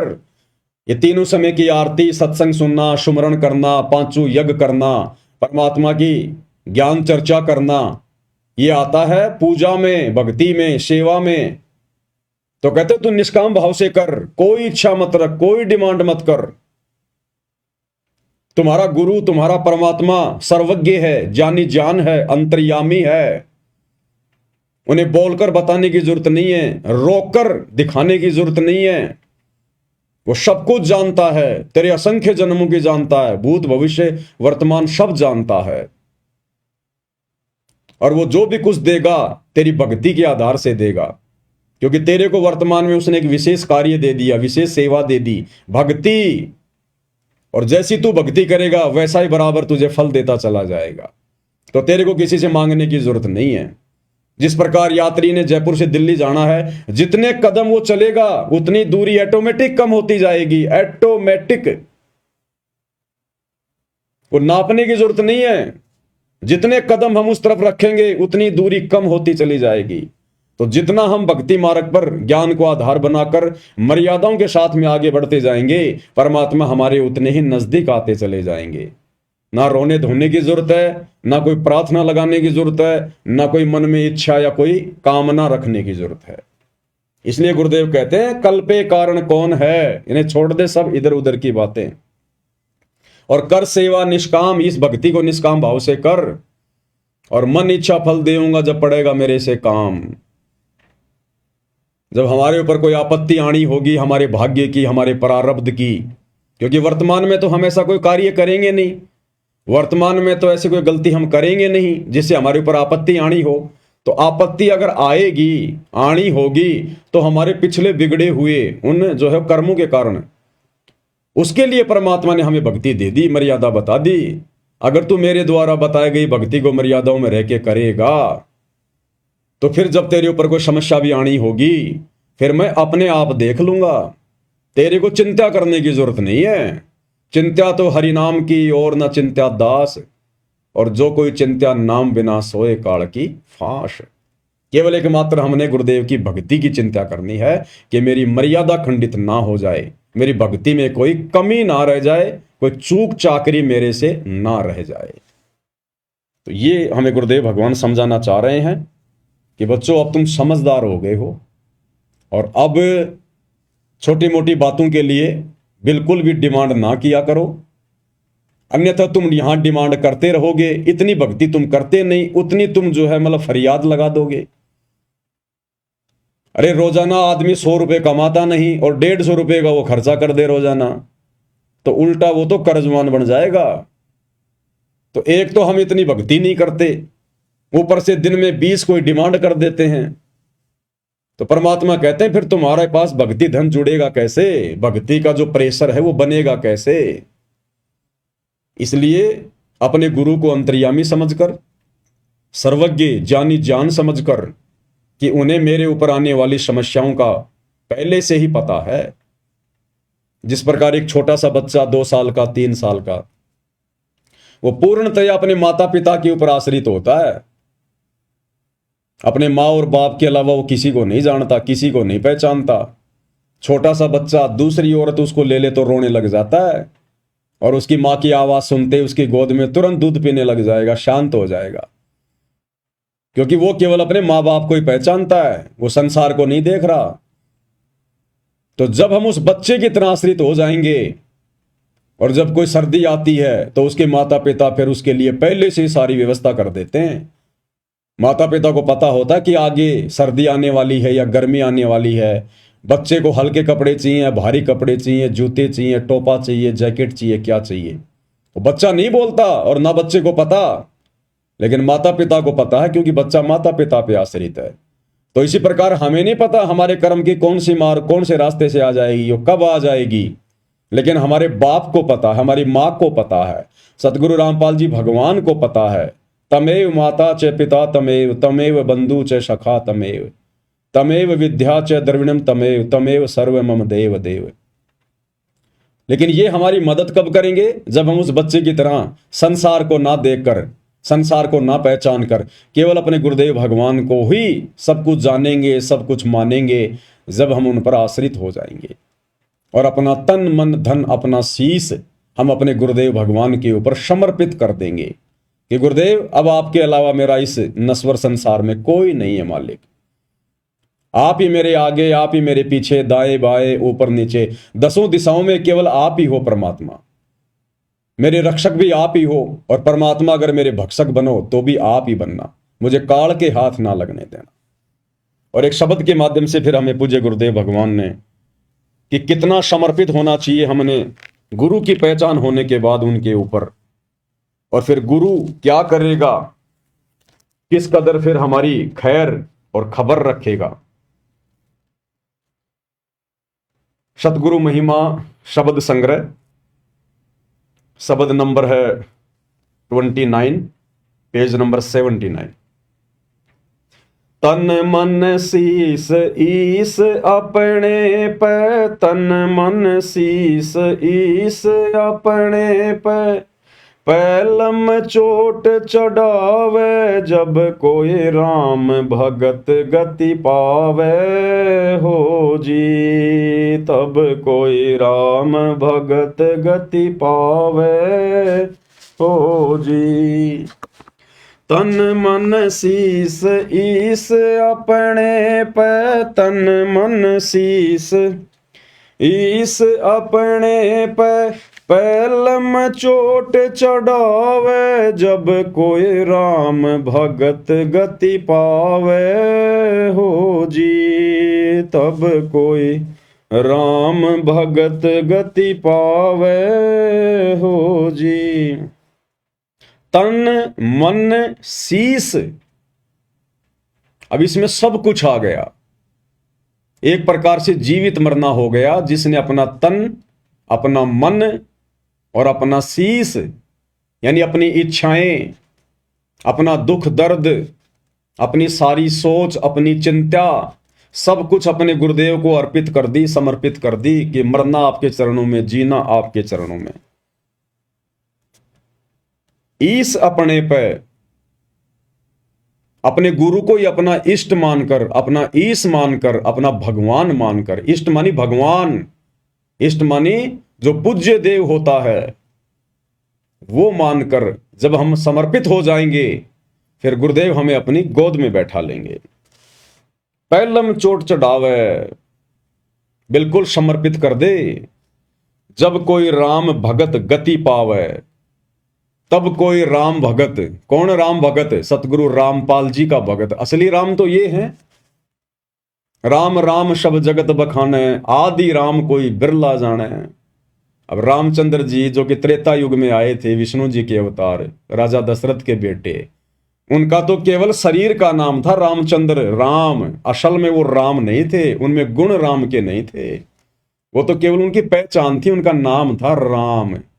जैसे किसी का श्याम, किसी का राम, उनके पिता का दशरथ, ऐसे ही उनके शरीर की पहचान थी, उनमें गुण राम का एक भी नहीं था, एक भी। वो समस्त गुण उस कबीर देव जो असली राम है, आज धरती पर सतगुरु रामपाल जी के रूप में प्रकट हैं। ये है वो राम। जब कोई राम भगत गति पावे हो जी, तब मोक्ष होगा आत्मा का। भाई सतगुरु तिलक अजपा माला, युगत जटा रखवावे। सतगुरु तिलक अजपा माला, युगत जटा रखवावे। जत को पीन सत्य का चोला, भीतर भेख बनावे। जब कोई राम भगत गति पावे हो जी, जब कोई राम भगत गति पावे हो जी। क्या कह रहे हैं? एक सच्चे भगत ने, सत सेवक ने सत्सेवक का मतलब होता है सच्चा भगत। सत्य यानी सच्चा, दृढ़, मर्यादाओं का पक्का, और सेवक यानी सतगुरु का भगत। तो कहते हैं जो सत्सेवक होगा, जो सच्चा भगत होगा, सतगुरु तिलक, वो अपने गुरुदेव भगवान को सर्वोपरि रख के चलेगा। सतगुरु तिलक, जैसे तिलक यहां लगाते हैं माथे पर सबसे ऊपर सम्मान के लिए, तो गुरुदेव कहते हैं जो सच्चा भगत होगा वो अपने गुरु जी को अति पूजनीय मानकर भक्ति करेगा, सर्वोपरि स्थान पर रखेगा कि गुरु समान नहीं दाता रे जग में, गुरु समान नहीं दाता, कि मेरे गुरु के अलावा और कोई नहीं संसार में, मेरे लिए प्रथम और अंतिम केवल मेरे गुरुदेव भगवान हैं। सतगुरु आदि अनादि है, सतगुरु मद है मूल, और सतगुरु को सिजदा करूं एक पलक नहीं भूल। तो कहते हैं अपने तिलक की जगह अपने पूज्य गुरुदेव भगवान को रखना चाहिए, अपने शीश पर, अपने माथे पर सतगुरु तिलक और जप्पा माला। और यदि सतनाम मिल गया है तो कहते हैं उसमें लो लगा देनी चाहिए, दिन रात उसका सुमरण। भाई और बहनों, सतनाम केवल उस 2 मंत्र के नाम को ही नहीं कहते, सतनाम कहते हैं सच्चे नाम को। जो प्रथम नाम है वो भी सतनाम है, क्योंकि वो इन देवी देवताओं का वो सतनाम है, उनके भक्ति बीज हैं, उनके बीज मंत्र हैं, मूल मंत्र हैं। तो प्रथम मंत्र जो कि 7 मंत्र का होता है वो भी सतनाम है, सच्चा नाम है। 2 अक्षर का जो है वो भी सतनाम है, सच्चा नाम है। सार नाम है वो भी सतनाम है, सच्चा नाम है। उसके बाद कहते हैं जो शब्द, जो मंत्र गुरुदेव भगवान से प्राप्त हो जाए फिर उसके ऊपर लो लगा देनी है। और युगत जटा रखवावे, युगत जटा कहते हैं इस जटा की जरूरत नहीं है, लंबे लंबे बाल बधाने की जरूरत नहीं है। युगत जटा, युगत यानी विधि, कहते ना योग युगत की विधि बतावे। मन इंद्री पे पैरा हो, जगन्नाथ एक मंदिर बनवा दे। योग युगत, तो कहते हैं युगत जटा रखवावे, यानी जो भक्ति हमें गुरुदेव भगवान ने दी है उस विधि से भक्ति करे, उन मर्यादाओं में रहकर भक्ति करे। ये बाल बूढ़ बढ़ाकर भगत बनने का दिखावा नहीं करना। युगत जटा रखवावे। और जत को पीन सत का चोला भीतर भेख बनावे। जत को पीन, भगत ने जति होना चाहिए, जति, लक्ष्मण की तरह। अगर शादीशुदा है तो अपनी स्त्री के अलावा किसी दूसरी स्त्री में पत्नी वाला भाव भी नहीं आना चाहिए। पर नारी को देखिए बहन बेटी के भाव, कहे कबीर कामनाश का यही सहज उपाय। इसी प्रकार जो माता बहनें हैं उन्होंने भी अपने उस पति के अलावा जिसके साथ उनका संस्कार जुड़ा है, उसके अलावा दूसरे गैर पुरुष में वो पति वाला भाव शौपन में भी नहीं होना चाहिए। उसको कहते हैं जत को पीन और सत का चोला। सत का चोला यानी भगत ने हमेशा सत्य भाषण करना चाहिए, झूठ नहीं बोलना चाहिए। साच बराबर तप नहीं, झूठ बराबर पाप, और जाके हृदय साच है ताके हृदय आप। यानी उस सत्सेवक के साथ में फिर परमात्मा रहते हैं। और भीतर भेख बनावे, ये बाहरी दिखावा करने की जरूरत नहीं है। लाल पीले कपड़े पहन लिए, लंबे लंबे बाल बढ़ा लिए, लंबी लंबी दाढ़ी बढ़ा ली, कहते हैं ये आपकी पहचान नहीं होनी चाहिए। आपकी पहचान होनी चाहिए शास्त्र अनुकूल साधना से, मर्यादाओं में रहकर गुरुदेव ने जो भक्ति बता दी उस विधि से भक्ति करना। वो भगत के लक्षण, भगत के आचार विचार, भगत जैसा व्यवहार हमारे अंदर लोगों को दिखाई देना चाहिए। कहते भीतर भेख बनावे, यानी वो अंदर से भगत बनाए। बाहरी दिखावे से अगर आपको कोई भगत कह रहा है तो आप भगत नहीं है, परमात्मा को प्यारे नहीं है। आपके आंतरिक विचारों से, आपके बोलचाल से, उठने बैठने के तरीके से, आपकी नजर दृष्टि से लोगों को लगना चाहिए कि बहुत अच्छा आदमी है, बड़ा नेक आदमी है, नेक नीति वाला आदमी है। तो कहते हैं भीतर भेख बनावे। परमात्मा हमारे को अंदर से देखेगा कि हम कितने भगत हैं और कितने भगत नहीं हैं। बाहरी दिखावे से कोई भगत नहीं बनता है। भाई लोक लाज मर्याद जगत की तृण ज्यों तोड़ बगावे। लोक लाज मर्याद जगत की तृण ज्यों तोड़ बगावे। कामिनी कनक जहर कर जाने वो शहर अमरपुर जावे। जब कोई राम भगत गति पावे हो जी। जब कोई राम भगत गति पावे हो जी। क्या कह रहे हैं गुरुदेव भगवान? लोक लाज मर्याद जगत की तिनके जो तोड़ बगावे। इस भक्ति मार्ग में गुरुदेव ने बताया यदि हमने सफल होना है तो सबसे बड़ी जो बीमारी है, सबसे बड़ा जो रोग है, उसमें एक है लोक लाज और समाज की फालतू की मर्यादाएं, फालतू के नियम परंपराएं। कहते हैं अगर भगत ने भक्ति मार्ग पर सफल होना है वास्तव में, तो मौका तो गुरुदेव ने दे ही दिया, सतभक्ति दे दी, मार्ग तो हमारे को गुरुदेव ने बता ही दिया। उस मार्ग पर चलना तो हमने ही पड़ेगा। उस मार्ग की तमाम बाधाओं को तोड़ना, साइड में करना, वो हमने पड़ेगा। तो कहते हैं लोक लाज मर्याद जगत की तिनके जो तोड़ बगावे। बिल्कुल भी ना शर्मावे, बिल्कुल भी ना डरे, बिल्कुल भी ना घबरावे। अगर हम जिस परिवार में रह रहे हैं, जिस समाज में रह रहे हैं, रिश्तेदारी, अगर हमारी मर्यादाओं के बीच में अगर उनकी कोई परंपरा बाधा बन के खड़ी होती है जहां हमारी मर्यादा टूटनी हो, कहते हैं कोई शर्म नहीं करनी, चाहे जीजा हो, चाहे फूफा हो, चाहे साला हो, चाहे मामा हो, कोई भी हो। हाथ जोड़ लेने, लड़ाई झगड़ा नहीं करना, मनमुटाव नहीं करना, ऊंचा नहीं बोलना, आधीन भाव से कि भाई देखो मैं तो उपदेशी हूं, आप लोगों को पता ही है, मैंने उपदेश ले रखा गुरुदेव का और ये हमारी मर्यादाओं में नहीं है, मैं इसमें आपका कोई सहयोग नहीं कर सकता, माफी चाहता हूं। फिर वो चाहे नाराज हो चाहे प्रसन्न हो, वो अगले का काम है। हमने वहां से तुरंत बैक हो लेना है, उन समाज की मर्यादाओं से बिल्कुल हट जाना है। और अगर लोक लाज में आ गए, शर्मा शर्मे में आ गए, दबाव में आ गए, अब लोक लाज में शर्मा शर्मे में आकर मर्यादा वो ही तोड़ेगा जो ज्ञान अच्छे से नहीं समझेगा। और मर्यादा टूटी तो फिर गए हम काम से, सावधानी हटी दुर्घटना घटी। मर्यादा तो सबसे ज्यादा कंपलसरी बताई गुरुदेव भगवान ने। और गुरुदेव भगवान ने बताया कि लोक लाज करना भी मर्यादा तोड़ने में आता है।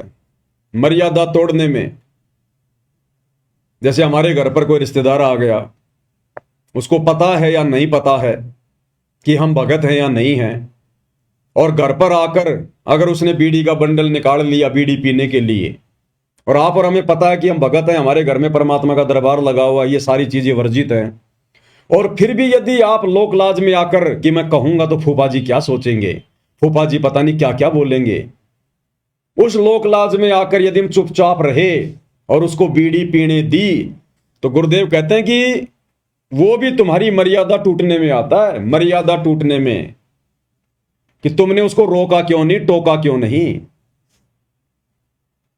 और गुरुदेव ने बताया कि इस मामले में जो बच्चे होते हैं ना, वो एक नंबर होते हैं, एक नंबर।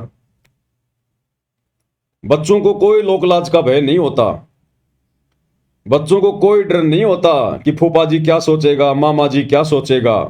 वो मुंह के ऊपर बोल देते, मुंह के ऊपर। एक सत्संग में गुरुदेव ने बताया कि लोक लाज करना भी मर्यादा खंडित करने में आता है, मर्यादा खंडित करने में। देखता हूं अगर मिलेगा तो।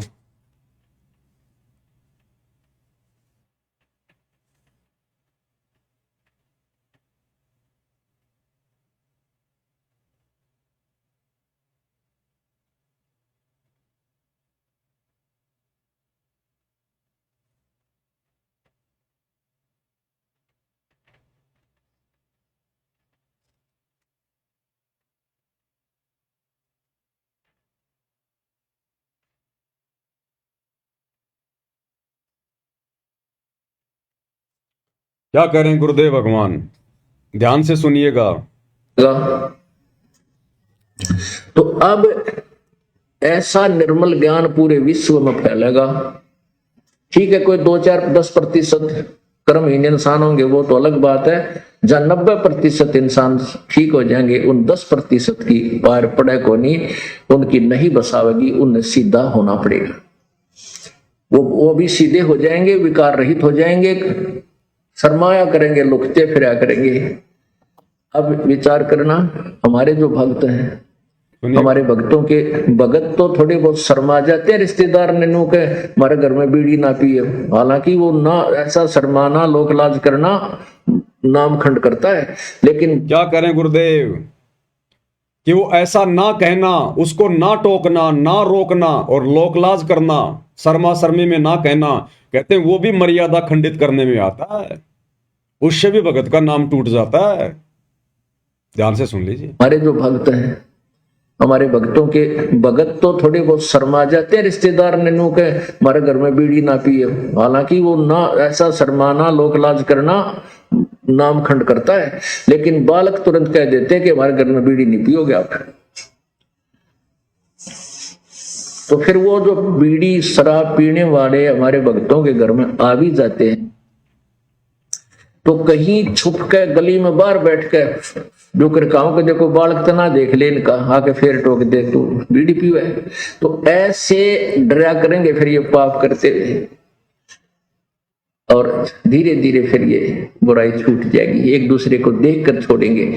अब हमने ऐसी बुराई प्रारंभ की है, एक बीड़ी पीने लग गया, दूसरा दिखाइए, एक बार तो उसको बहुत बुरी तरह खांसी उठे, आंखें में पानी आवे, फिर जो मास्टर है ना पीने वाला, तो कोई बात ना, मेरे भी नहीं हुआ था, एक बार पी ले, उसने प्या के छोड़े और ट्रेंड कर देता है। ऐसे ही जब हम बुराई से दूर हो जाएंगे, हमारे संग में, हमारे बच्चों के संग में जो व्यक्ति आओगा, उसको भी नहीं कहेंगे भाई यहाँ बीड़ी मत पिए, मेरा धुआं चढ़ता है, मुझे नुकसान होता है, हमारे घर में हानि हो जाती है, तो फिर वो अब शर्मा कर छोड़ देंगे बुराइयों। एक भगत कह रहा था जी, हमारे सारे घर में जो ना मांस खाते थे, हम भी खाते थे, अब ज्ञान हुआ तो मैंने, मेरी माँ ने, पान भाई और सब ने नाम ले लिया, मेरा पिताजी ना मान दे, तो हमने बनाना ही बंद कर दिया। तो वो ढीठ है, बाहर तिल्ला होगा होटल पर बनाया, और वहां जो खान लगेगा ना, जब वो छोटा सा लड़का है मेरा, वो जाके दादा आज तू ये मुर्गे का मांस खाता है, एक दिन मुर्गा तो तू मुर्गा बनेगा, ये मनुष्य बनेगा, तुझे खाएगा।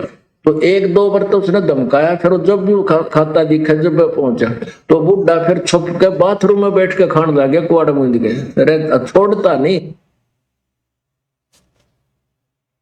तो क्या कहा गुरुदेव भगवान ने, लोक लाज करना भी मर्यादा खंडित करने में आता है, नाम तोड़ने में आता है।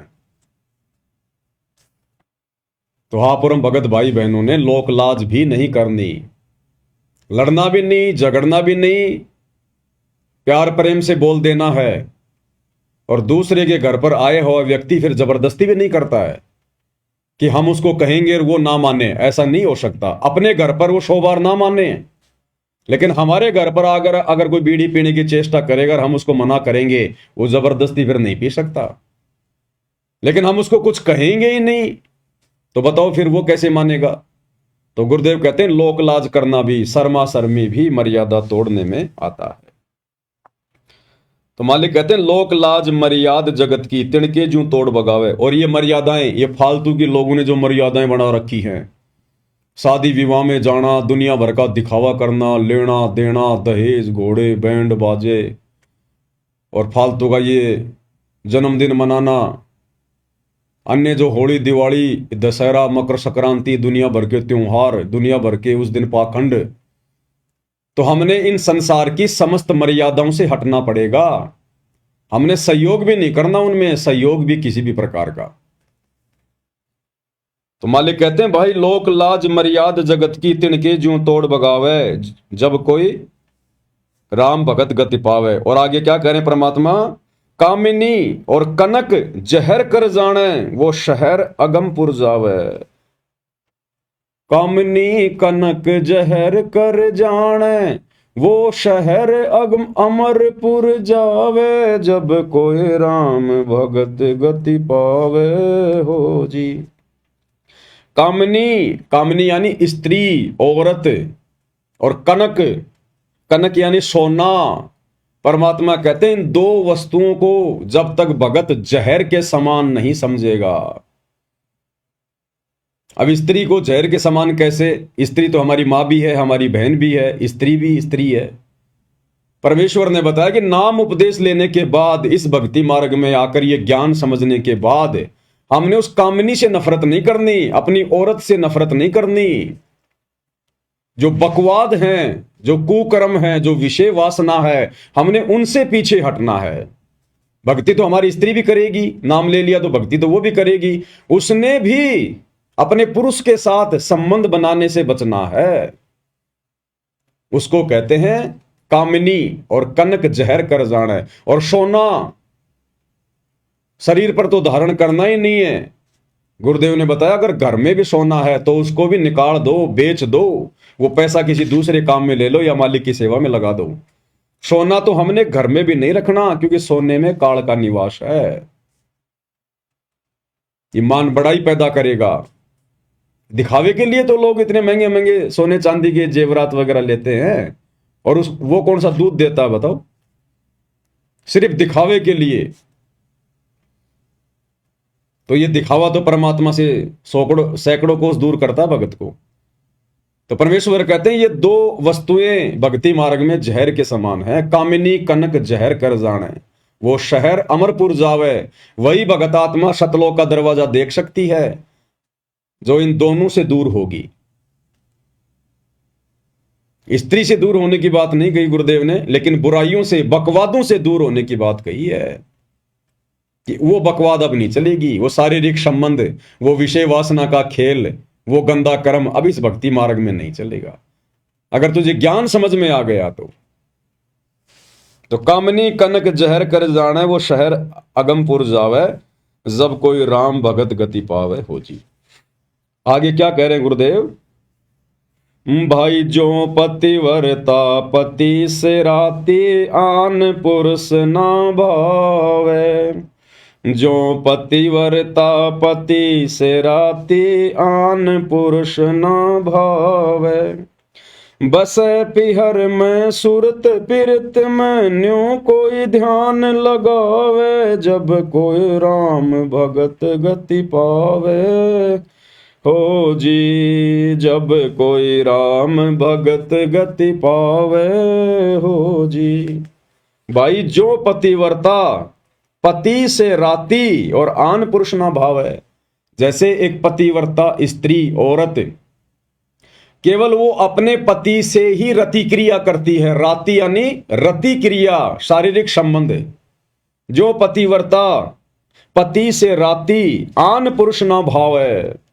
गैर पुरुष, गैर मर्द, चाहे कोई कितना ही सुंदर हो, कितना ही धनी हो, कितना ही पहलवान हो, चाहे कोई सोने का बना के क्यों ना खड़ा कर दिया जाए, कहते जो पतिव्रता स्त्री होती है, बहन बेटी होती है, वो उसकी तरफ उस पति वाले भाव से आंख उठाकर भी नहीं देखती, आंख उठाकर भी, तब वो अपने पति को प्यारी लगती है। तो इसी प्रकार इस सतभक्ति मार्ग में आने के बाद सबसे पहले तो हमें हमारा जो पति है, जो परमेश्वर है, इष्ट है, वो समझ में आना चाहिए। और जब समझ में आ गया कि हमारा गुरु ही स्वयं कबीर भगवान है, सो छल छिद्र करके आप और हम तक ये ज्ञान पहुंचा रहा है, काल के साथ आंख मिचोली खेलते हुए आज यहां पर लीला कर रहे हैं, तो उसके बाद हमने अपने गुरु के अलावा इष्ट रूप में किसी को भी जगह नहीं देनी है, सौपन में भी नहीं। चाहे कोई कितना सुंदर हो, कितना कुछ भी हो, कितना लोभ दे या प्रलोभन दे, कुछ भी करे, एकमात्र सतगुरु रामपाल जी परमेश्वर जी के अलावा सौपन में भी हमने किसी और का बखान नहीं करना, और की महिमा नहीं करनी, और का गुणगान नहीं करना। अब ये पतिव्रता वाला भाव भी केवल साध संगतियों में ही शुरू है। सतलोक आश्रमों से जुड़े हुए 90% भाई बहन अभी पतिव्रता पद पर नहीं हैं। उन्हें तो परिभाषा का नहीं पता कि पतिव्रता पद क्या होता है। वे अपने गुरु को अपना इष्ट नहीं मानते, अपना पति परमेश्वर नहीं मानते। आज भी वे अपना पति, अपना भगवान, अपना कबीर, उस दाढ़ी मूछ वाली कागज की समझे जाने वाली कबीर जी की नकली फोटो को मान रहे हैं। और हर साल जून के महीने में उसका प्रकट दिवस मनाते हैं। अगर अपने गुरु को ही असली कबीर मान लिया होता, रियल कबीर मान लिया होता, यदि पतिव्रता पद पर आ गए होते, तो आत्मा सोचेगी भी नहीं उस दाढ़ी मूंछ वाली कबीर जी की फोटो को परमात्मा मानने की या उसका प्रकट दिवस मनाने की। जैसे हम सत्सेवक भाई बहनों ने उस दाढ़ी मूंछ वाली कबीर जी की समझे जाने वाली नकली मुर्दा बेजुबान फोटो को घर से बाहर निकाल दिया। ना हम अपने दरबार में रखते, ना लॉकेट में रखते, ना घर की दीवारों पर रखते, कहीं नहीं रखते। हम तो शौपन में भी वो चेहरा याद नहीं करते, अपने गुरु के अलावा, अपने इष्ट के अलावा। और इन आश्रमों में सतगुरु रामपाल जी को तो बहुत बाद में याद किया जाता है। उन्हें तो केवल एक मानुष मानकर छोड़ दिया, केवल अपना गुरु मानकर छोड़ दिया, एक संत श्रेणी में लेकर छोड़ दिया, और भगवान मान रहे हैं उस दाढ़ी मूंछ वाली फोटो को। 12वें पंथ की भक्ति कर रहे हैं, 12वें पंथ की व्यभिचारणी भक्ति, वैश्या भक्ति। वैश्या उस स्त्री को कहते हैं जिसके अनेक पति होते हैं। तो इसी प्रकार इन सतलोक आश्रमों से जुड़े हुए भाई बहन व्यभिचारणी भक्ति कर रहे हैं। इनका एक पति नहीं है। आप इनके घर पर जाकर देखिए, जहां पर इन्होंने अपना दरबार लगाया होता है, उस दरबार में आपको 5-5 पति मिलेंगे, 5-5 फोटोएं। महाभारत की द्रौपदी बनकर ये लोग भक्ति कर रहे हैं। एक कोने में आपको दाढ़ी मूंछ वाले कबीर जी मिलेंगे, एक कोने में आपको गरीबदास जी मिलेंगे, नीचे वाले कोने में आपको दादा गुरु जी मिलेंगे, इधर वाले कोने में आपको पंडित चिदानंद जी मिलेंगे, और बीच में चौकी पर सतगुरु रामपाल जी बैठे हुए हैं। और उस फोटो को अपने दरबार में रखते हैं, उसके आगे ज्योत जलाते हैं, दंडवत करते हैं। अरे कितनों को दंडवत करोगे, कितनों को अपना इष्ट मानोगे? इसको कहते हैं व्यभिचारणी भक्ति। असल में जब आत्माओं को यह ज्ञान हो जाएगा तो दाढ़ी मूंछ वाली कबीर जी की समझे जाने वाली फोटो को ना तो अपने घर पे रखेगा, ना दरबार में रखेगा, ना उसका कबीर प्रकट दिवस मनाएगा। गरीबदास जी का भी बोध दिवस नहीं मनाएगी वो आत्मा, जिस आत्मा को यह तत्व ज्ञान हो जाएगा। और ना गरीबदास जी की फोटो को अपने घर पे रखेगा। हमने केवल गरीबदास जी की वाणियों से मतलब है, गरीबदास जी के ग्रंथ से मतलब है। अब वाणियां तो गुरुदेव हमारे को आदरणीय नानक जी की भी सुनाते हैं, तो क्या नानक जी की फोटो भी हम अपने दरबार में रखने लग जाएं? गुरु ग्रंथ साहिब को भी गुरुदेव भगवान हमें दिखाते हैं, पढ़ाते हैं, तो क्या नानक जी की फोटो घर पर रखने लग जाएं? या नानक जी का कोई जन्मदिन या कोई बोध दिवस मनाने लग जाएं क्या? वाणियां तो गुरुदेव हमारे को दादू जी की भी सुनाते हैं, तो क्या दादू जी की फोटो बनवाकर अपने दरबार में रखें? दादू जी का बोध दिवस मनाएंगे हम? हमने केवल उन महापुरुषों की वाणियों से मतलब है, उनकी शकल सूरत से मतलब नहीं है, उनके जन्मदिन या बोध दिवस से हमें कोई मतलब नहीं है। और यदि हम गरीबदास जी का बोध दिवस मनाते हैं, इसका मतलब अभी हमें ज्ञान नहीं है, अभी हम पतिव्रता पद पर नहीं है, अभी हम वैश्या भक्ति कर रहे हैं। एक सत्संग में गुरुदेव भगवान ने आदरणीय गरीबदास जी की फोटो को भी कचरे में डालने की बात कही है, कूड़े करकट में डालने की बात है। जिन गरीबदास जी को आप जी इन आश्रमों में बोध दिवस मना रहे हो, अपने पति के समान मान रहे हो, क्या कहा गुरुदेव भगवान ने? एक सत्संग में बताया गुरुदेव जी ने,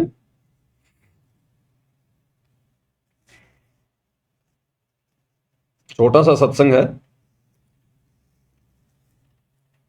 एक बहन जो पहले बहुत सारी पूजा किया करती थी, हरिदास जी को पूजा करती थी, गरीबदास जी को पूजा करती थी, फिर भी घर में नुकसान, और जब गुरुदेव की शरण में आई, ये ज्ञान सुना, तो उसके बाद गुरुदेव भगवान उस बहन के मुख कमल से बोली गई कथा को अपने मुख कमल से सुना रहे हैं। यानी वो बहन तो बोलने में उकचूक कर दे, लेकिन गुरुदेव भगवान ने जो शब्द निकाल दिए वो परम सत्य हैं। तो गुरुदेव भगवान कह रहे हैं, फिर उस बहन ने वो हरिदास जी की, वो गरीबदास जी की फोटोएं सब कचरे में डाल दी। अगर गरीबदास जी आप और हमारे लिए, हम 13वें पंथ की आत्माओं के लिए अगर वो पूजनीय होते, तो गुरुदेव गरीबदास जी की फोटो के लिए तो बोल देते कि भाई कम से कम गरीबदास जी को तो तू कचरे में ना डालती। लेकिन गुरुदेव खुद अपने मुख कमल से बोल गए इसको कहते हैं शब्द सैन सतगुरु की पहचान है, पावे अटल सुहाग रे। हमने गुरुदेव के संकेतों को ही समझना पड़ेगा। परमात्मा संकेत ही छोड़ेंगे और संकेतों को वही समझेगा जो गुरुमुख होगा, जिसको तत्व भेद होगा। तत्व भेद एक न्यारा रे साधु भाई, तत्व भेद एक न्यारा, और समझेगा कोई गुरुमुख प्यारा, तत्व भेद एक न्यारा।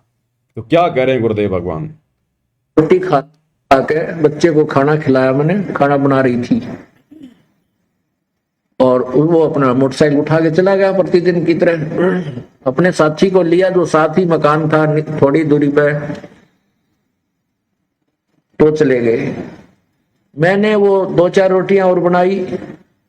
रोटी बना करके मैं सोची ला रोटी खा लेती हूँ। मैंने ऐसे ग्रास मुंह की तरफ किया था, इतना में वो लड़का, उसका साथी, उसके भी चोट लगी हुई, कपड़े फटे हुए, थोड़ा बहुत रक्त उससे भी निकल रहा था। वो भाग गया, आया, कहने लगे आंटी मेरे अब भाई की मृत्यु होगी, वो एक्सीडेंट हो गया भाई का।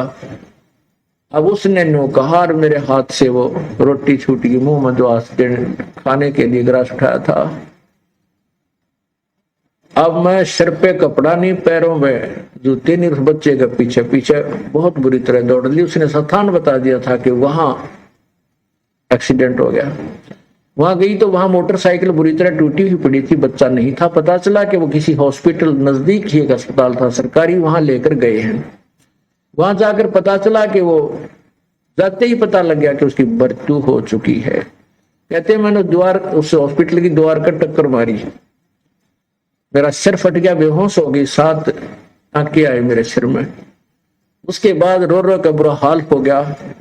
और जितनी भी पूजाएं मैं किया करती थी, ठाक है मैंने कुर्डिया पे फेंक दियो, देवताओं की मूर्ति मारती, और वो पितरों की जितने भी पूजाएं मैं करती थी, क्योंकि मैं ढेर सारी पूजाएं करती थी, मैंने कोई स्थान नहीं छोड़ा। जिसने भी जो बता दिया कि वहां भी जाइए, वहां भी जाइए, है, सारे सब पूजाएं मैं करती थी, देवी देवताओं की, ब्रह्मा विष्णु जी की, शिव जी की, हनुमान जी की, संतोषी माता की, शेराणी माता की, बाबा श्याम जी की, यानी जो भी, हरिदास जी की, गरीबदास जी की, यानी जहां भी जिसने मुझे नियर, हरिदास जी की, गरीबदास जी की, हनुमान जी की, सबकी फोटोएं उतार के उसने कहां डाल दी? कचरे में डाल दी, डस्टबिन में डाल दी। अगर गरीबदास जी आप और हमारे लिए यदि पूजनीय होते, यदि गरीबदास जी की पूजा करनी होती, उनकी फोटो दरबार में रखनी होती, यदि उनका बोध दिवस मनाना होता, तो गुरुदेव भगवान यहां ये संकेत ना करते। गरीबदास जी की, हरिदास जी की, सबकी फोटो उसने कहा डाली? कचरे में। तो बताओ भाई और बहनों, आप और हम क्या पूज रहे हैं फिर वर्तमान में? फिर आप और हम किस गरीबदास जी का बोध दिवस मना रहे हैं? क्यों मना रहे हैं? जब तक ज्ञान नहीं, इसलिए मना रहे हैं। ये सत्संगों में परमात्मा ने सारे भेद दे रखे, सारे भेद। खुल के नहीं कहेगा परमात्मा कि बस एक मेरी पूजा करो, बाकी सबको छोड़ दो। और वाणी में कह दिया कि एक के सादे सब सदे, सब सादे सब जाए, और माली सींचे मूल को फले फूले अगाए। और स्पष्ट कर दिया, गुरु समान नहीं दाता रे जग में, गुरु समान नहीं दाता। अब इससे ज्यादा और क्या कहेंगे? हम जानवर नहीं है जो खुल के बताएंगे, नाक में नाथ डाल के समझाएंगे।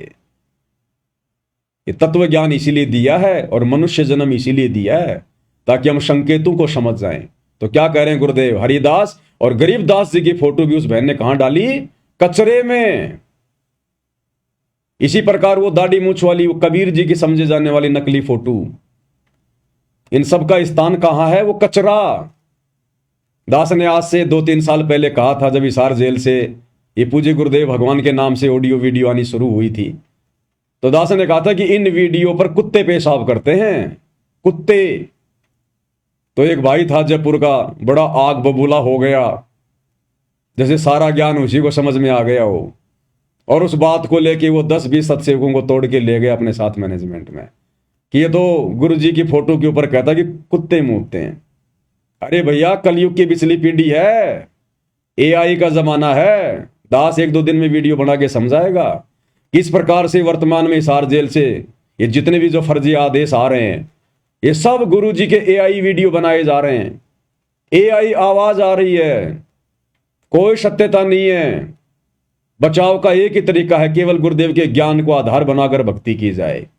इन ऑडियो वीडियो के चक्कर में नहीं गुरुजी लाइव आ रहे हैं, जेल से लाइव आ रहे हैं, आ रहे हैं नहीं आ रहे हैं, हमारे लिए वर्तमान में कोई औचित्य नहीं है सिवाय उनके सत्संगों के अलावा। तो गरीबदास जी की फोटो को गुरुजी कह रहे कचरे में, और ये बात यदि मैं बोल देता तो पता नहीं क्या फिर ये लोग बवाल उठा देते। लेकिन यहां तुम्हारा बाप सतगुरु रामपाल जी भगवान साथ साथ में प्रमाण देते हैं।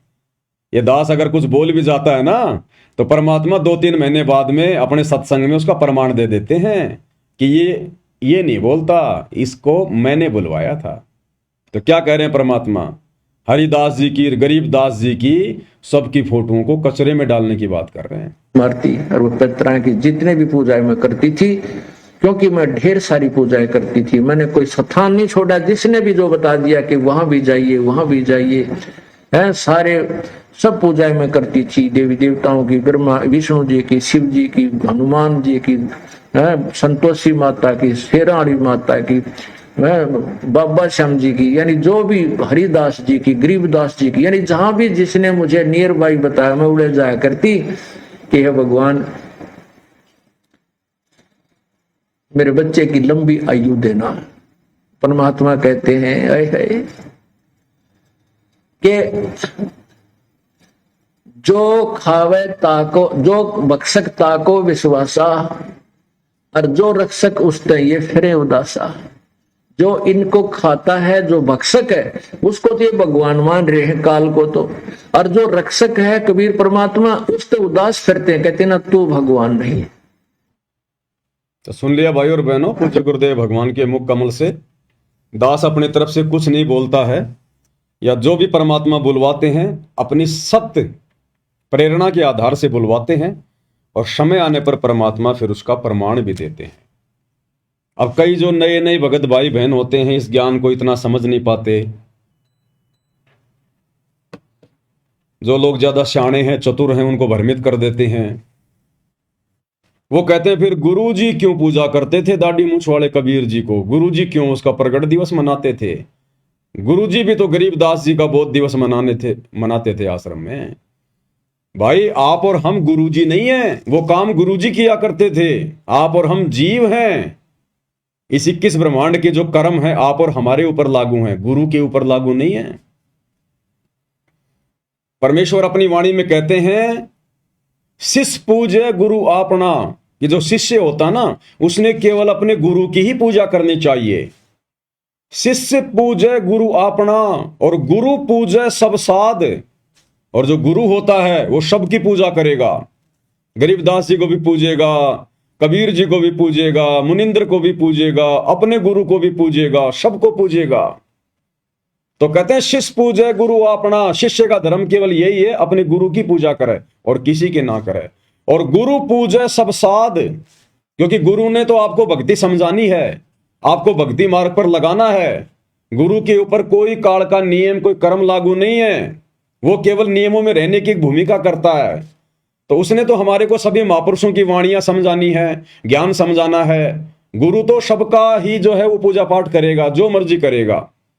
लेकिन भगत के लिए क्या आदेश है? शिष्य पूजे गुरु अपना और गुरु पूजे सब साध। कहे कबीर उन दोनों का मता बड़ा अगाध। कहते हैं उस गुरु के पूजने में और शिष्य के पूजने में, उन दोनों के बीच में बड़ा अंतर है, बड़ा भेद है, बड़े नियम है, बड़ी मर्यादा है।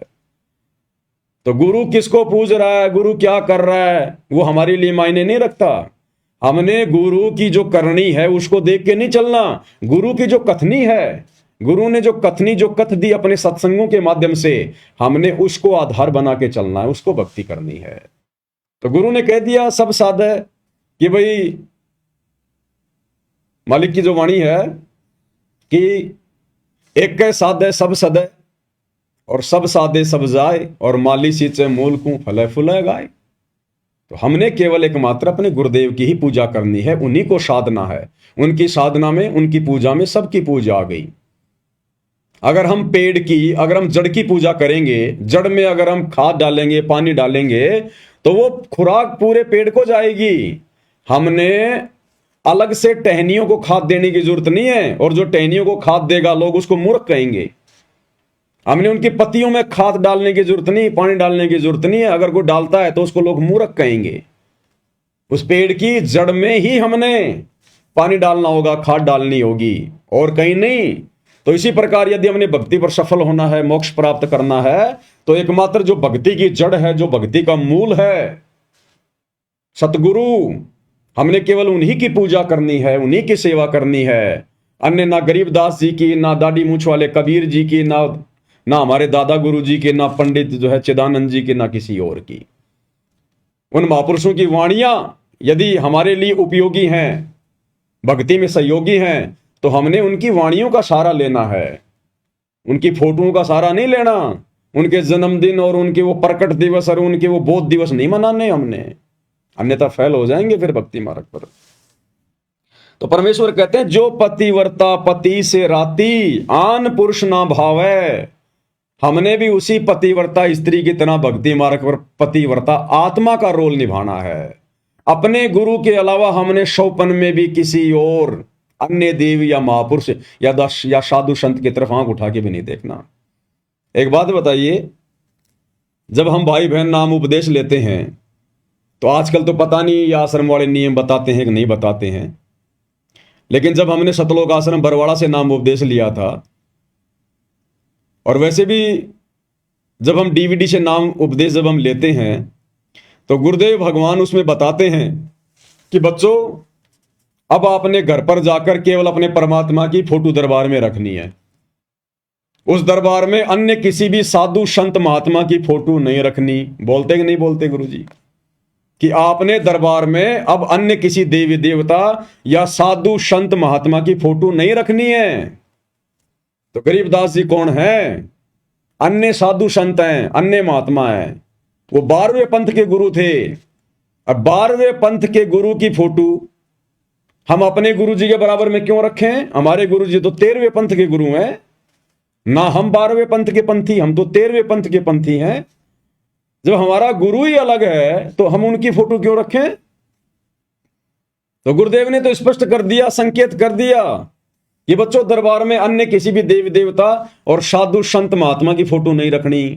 तो गरीबदास जी संती तो थे 12वें पंथ के, हमारे दादा गुरु जी संती तो थे, पंडित चिदानंद जी संती तो थे, कबीर जी की दाढ़ी मूछ वाली फोटो वो नकली फोटो, वो भी एक संत के रूप में थे, संत की भूमिका में थे, हम क्यों रखें? वर्तमान में जो महापुरुष आया हुआ है, जो हमारे गुरु हैं, जो हमें हर प्रकार से भक्ति दे रहे हैं, मर्यादाओं का पाठ पढ़ा रहे हैं, हमारे 100 काम कर रहे हैं, तो हमने तो उनके गुणगान गाने पड़ेंगे ना, उनकी महिमा करनी पड़ेगी, उनकी भक्ति करनी पड़ेगी, उनकी पूजा करनी पड़ेगी, उन्हीं को प्रथम महत्व देना पड़ेगा। अगर हमने जरा भी किसी और का बोध दिवस मना लिया, जन्मदिन मना लिया, कोई प्रकट दिवस मना लिया अपने गुरुदेव के अलावा, तो जिस प्रकार वो व्यक्ति जिसकी पत्नी उसके अलावा किसी और से भी संपर्क करती है या हंसी मजाक भी अगर करती है, और अगर वो देख लेगा तो वो उसको अपने दिल से उतार देता, दिल से। तो भाई, अगर सतगुरु के दिल से उतरना है तो पूजो सबको, 2 4 5 10 आसपास के गांव के साधु संत महात्माओं की फोटो भी रख लो। और अगर गुरु को प्रसन्न करना है, मोक्ष प्राप्त करना है, तो भाई केवल अपना गुरु और दूसरा कोई नहीं।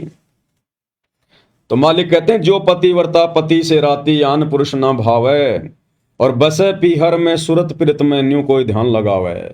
और उसके बाद चिंतन भी केवल अपने प्रीतम का, केवल अपने गुरुदेव का, अपने भगवान का।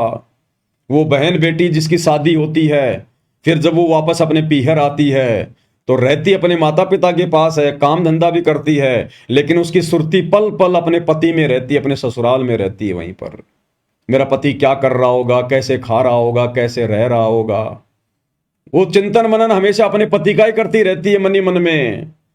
तो इसी प्रकार हमने पतिव्रता पद पर तो आना ही आना है, हमने अन्य किसी का चिंतन मनन भी नहीं करना। अब इन आश्रमों में जब गरीबदास जी का बोध दिवस मनाते हैं तो किसका चिंतन मनन करते हो भाई? गरीबदास जी के नाम से तुम वो दिन मना रहे हो, वो प्रोग्राम कर रहे हो, तो वो दिन तो जो है गरीबदास जी का हो गया। कि भगत जी आज क्यों आए, आज क्या, अरे आज गरीबदास जी का बहुत दिवस है, बंदी छोड़ का गरीबदास जी का। वो गरीबदास जी का चिंतन मनन हो गया। गुरु चाहे हमें लाख गरीबदास जी की वो कथा सुनाए, वो हमें गुरु समझा रहा है, लेकिन हमने गरीबदास जी का बोध दिवस नहीं मनाना। नहीं तो फिर ये वैश्या भक्ति में आ जाएगा, व्यभिचारणी भक्ति में आ जाएगा। गरीबदास जी का 12वां पंथ था और 12 पंथ चलाए थे काल ने।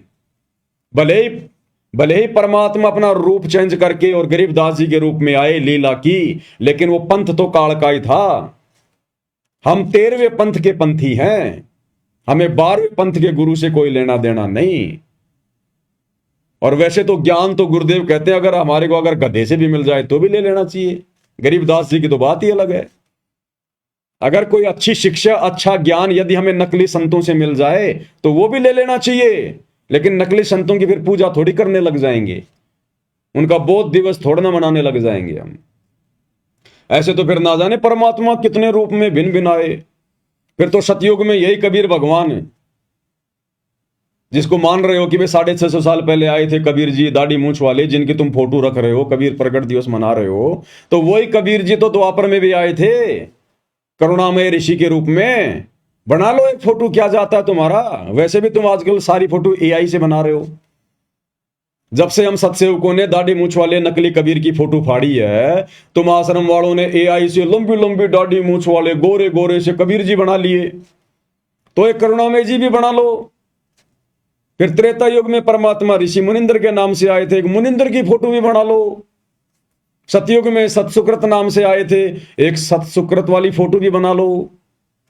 और इनके भी बोध दिवस मनाना शुरू कर दो, तुम्हारा तो बहुत अच्छा धंधा चलेगा। तुम्हारे तो तीन जो है पाठ और बढ़ जाएंगे 3-3 दिन के, कि भाई फला फला दिन को और ऋषि करुणामय जी का प्रकट दिवस है, फिर ऋषि सुसकृत जी का प्रकट दिवस है, मुनिंदर जी का प्रकट दिवस है। अरे तुम लोगों ने मुनिंदर जी के नाम से मुनिंदर धर्मार्थ ट्रस्ट तो बना ही लिया, अरे उनका प्रकट दिवस भी मनाने लग जाओ। और उससे भी जी ना भरे तो मुनिंदर जी का निर्वाण दिवस, सतसुकृत जी का निर्वाण दिवस, करुणामय जी का निर्वाण दिवस, वो भी मनाने लग जाओ। तो ये व्यभिचारणी भक्ति है, वैश्या भक्ति है, इससे गुरु प्रसन्न नहीं होगा। तो कहते हैं हमने चिंतन मनन भी एकमात्र अपने गुरुदेव भगवान का करना है। जैसे वो पतिव्रता स्त्री बहन बेटी पीहर में रहकर भी अपने पति के विषय में ही चिंता करती रहती है। बसे पीहर में सुरत पिरत में न्यू कोई ध्यान लगावे, जब कोई राम भगत गति पावे। बाई निंदा स्तुति मान बढ़ाई, मन से मार गिरावे। निंदा स्तुति मान बढ़ाई, मन से मार गिरावे। अष्ट सिद्धि की अटक न मान, आगे कदम बढ़ावे। जब कोई राम भगत गति पावे, हो जी जब कोई राम भगत गति। निंदा स्तुति मान बढ़ाई, मन से मार गिरावे।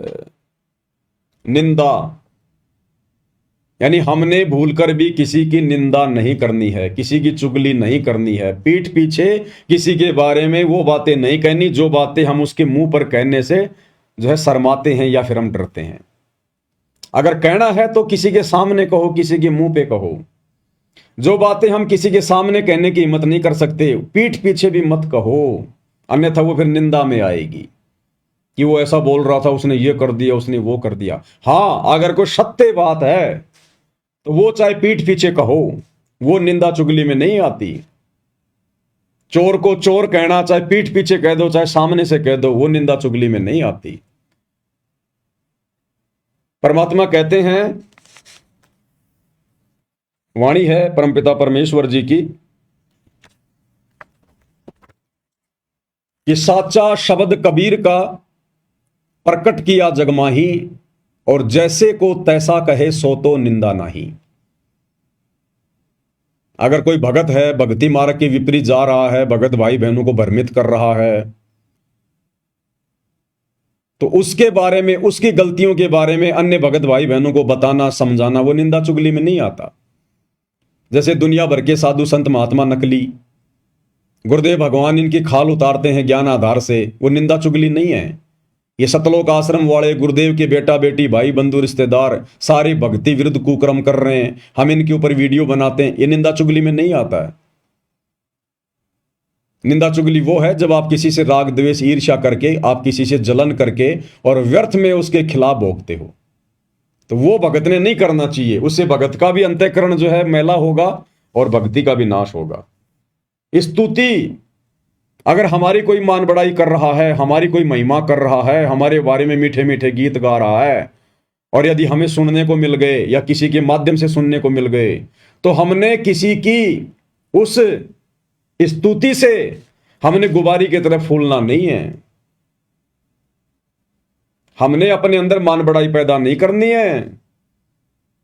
जैसे कोई किसी के गले में माला डालता है, फिर वो बड़ा खुश होता है, प्रसन्न होता है, उसके नाम के जयकारे लगते हैं, या कोई किसी के बारे में ऊंची ऊंची बढ़ा चढ़ा के बातें करता है। तो इसी प्रकार हमारी चाहे कोई कितनी ही बड़ाई क्यों ना करे, अगर हमने कोई अच्छा काम किया है, उसकी भी अगर हमारी कोई बड़ाई कर रहा है, तो भी हमने उस बड़ाई को अपने ऊपर नहीं लेना कि नहीं, जो भी कुछ कर रहे हैं मेरे गुरुदेव भगवान कर रहे हैं, आज उनकी रजा से ही सब कुछ हो पा रहा है, मेरी 2 कोटि के जीव की क्या औकात है। तो अगर हमारी कोई स्तुति कर रहा है, कोई महिमा कर रहा है, हमें कोई इज्जत दे रहा है, तो हमने गुबारी की तरफ फूलना नहीं है कि मेरी कोई औकात नहीं। अगर मैंने ये अच्छा काम किया है तो मेरे गुरुदेव भगवान के आशीर्वाद से, उनका ज्ञान लेने के बाद किया है, तो सारा का सारा जो क्रेडिट है, जो श्रेय है, मेरे पूज्य गुरुदेव जी को जाता है। तो हमने किसी के द्वारा की गई जो स्तुति है उससे भी हमने प्रसन्न नहीं होना है। निंदा स्तुति मान बढ़ाई, मान बढ़ाई, हमने मान बढ़ाई में नहीं आना बिल्कुल भी, अहंकार में नहीं आना बिल्कुल भी, हमने ऊपर मुंह करके नहीं चलना, अपने अंदर अहंकार भाव पैदा नहीं करना। 2 कोटि के जीव हैं, हमारी औकात क्या है गुरुदेव ने सृष्टि रचना सुनाकर बता दी। तो हमने अपनी औकात में रहना है। मन से मार गिरावे, यानी हमने इनके निकट भी नहीं जाना है। कोई हमारे बारे में चाहे अच्छे गीत गाए, चाहे कोई बुरे गीत गाए, वो अच्छे बुरे गाने वाला जाने, हमने तो सहज भाव में, आधीन भाव में, दास भाव में रहना है। अष्ट सिद्धि की अटक न माने, आगे कदम बढ़ावे। अष्ट सिद्धि और 9 निधि। अष्ट सिद्धि यानी चाहे कितनी कोई सिद्धियां, चाहे हमारे अंदर चाहे कोई वचन सिद्धि, कोई शब्द सिद्धि क्यों ना आ जाए, पहली बात तो हमने उनका प्रयोग हमने करना ही नहीं है। हमने तो जो मर्यादा गुरुदेव ने बता दी, जो नियम बता दिए, उस आधार से अपनी भक्ति करनी है। हमने बिल्कुल भी ना कोई इच्छा करनी है, चाहे परमात्मा हमारे ऊपर कितना ही धन क्यों ना बरसा दे, हमने कोई अहंकार भाव में नहीं आना है। बिल्कुल सिंपल तरीके से हम एक भगत हैं, बस एक जीव हैं, और हमारा एक ही टारगेट है, यहां से छुटकारा प्राप्त करना, अपना आत्म कल्याण करवाना। तो चाहे अष्ट सिद्धि आओ, चाहे 9 निधि आओ, चाहे परमात्मा धन बरसाए, चाहे गरीबी में रखे, चाहे हमारी कोई बढ़ाई करे, चाहे बेइज्जती करे, चाहे कोई निंदा करे, हमने हर प्रकार से जीवित मरने वाली रिहर्सल करनी है। जीवित मरने वाली, जब आदमी मर जाता है तो मरने के बाद कोई रो रहा है, कोई उसके अच्छे कर्मों की उसकी बढ़ाई कर रहा है कि बड़ा अच्छा आदमी था, इतने अच्छे अच्छे काम किए इसने, कोई रो रहा है कि हाय मेरा बेटा मर गया, मेरा बाप मर गया। साइड में 2-4 कोई मेरे जैसे कोई गालियां भी निकालते रहते हैं कि अच्छा हुआ मर गया, निकम्मा आदमी, एक धेले का नहीं था। तो वो मरने वाला कोई प्रतिक्रिया नहीं देता है, चाहे कोई उसके अच्छी गीत गाओ, चाहे बुरे गीत गाओ, वो तो मुंह फाड़ के पड़ा है। तो इसी प्रकार परमेश्वर कहते हैं जीवित मरना वही है, यो गुरु ज्ञान विज्ञान वाणी, जीवित ही जग में मरो, कि वास्तव में तत्व ज्ञान को समझना और अपने गुरुदेव के वचनों पर चलना, उनकी वाणियों पर चलना, असल में यही है कि तुम जीवित मर जाओ। और जिस दिन भगत ने अपने आप को जीवित मरना समझ लिया, जीवित मरा हुआ मान लिया, समझ लिया, उस दिन परमात्मा फिर हमारे ऊपर रजा करेंगे, दया करेंगे। फिर एक कथा बताई गुरुदेव भगवान ने कि जीवित मरने पर ही कैसे मुक्ति मिलेगी, मोक्ष मिलेगा, उसके बिना नहीं मिलेगा, चाहे हम कितना ही कुछ शाणे बन जाएं। हम भक्ति मार्ग में शाणपत तो चलती नहीं है, चतुराई तो चलती नहीं भक्ति मार्ग में। या तो भोला बन के, दास बन के, अधीन बन के, पागल सा बन के, मूर्ख सा बन के, तब हम यहां से मोक्ष प्राप्त कर सकते हैं।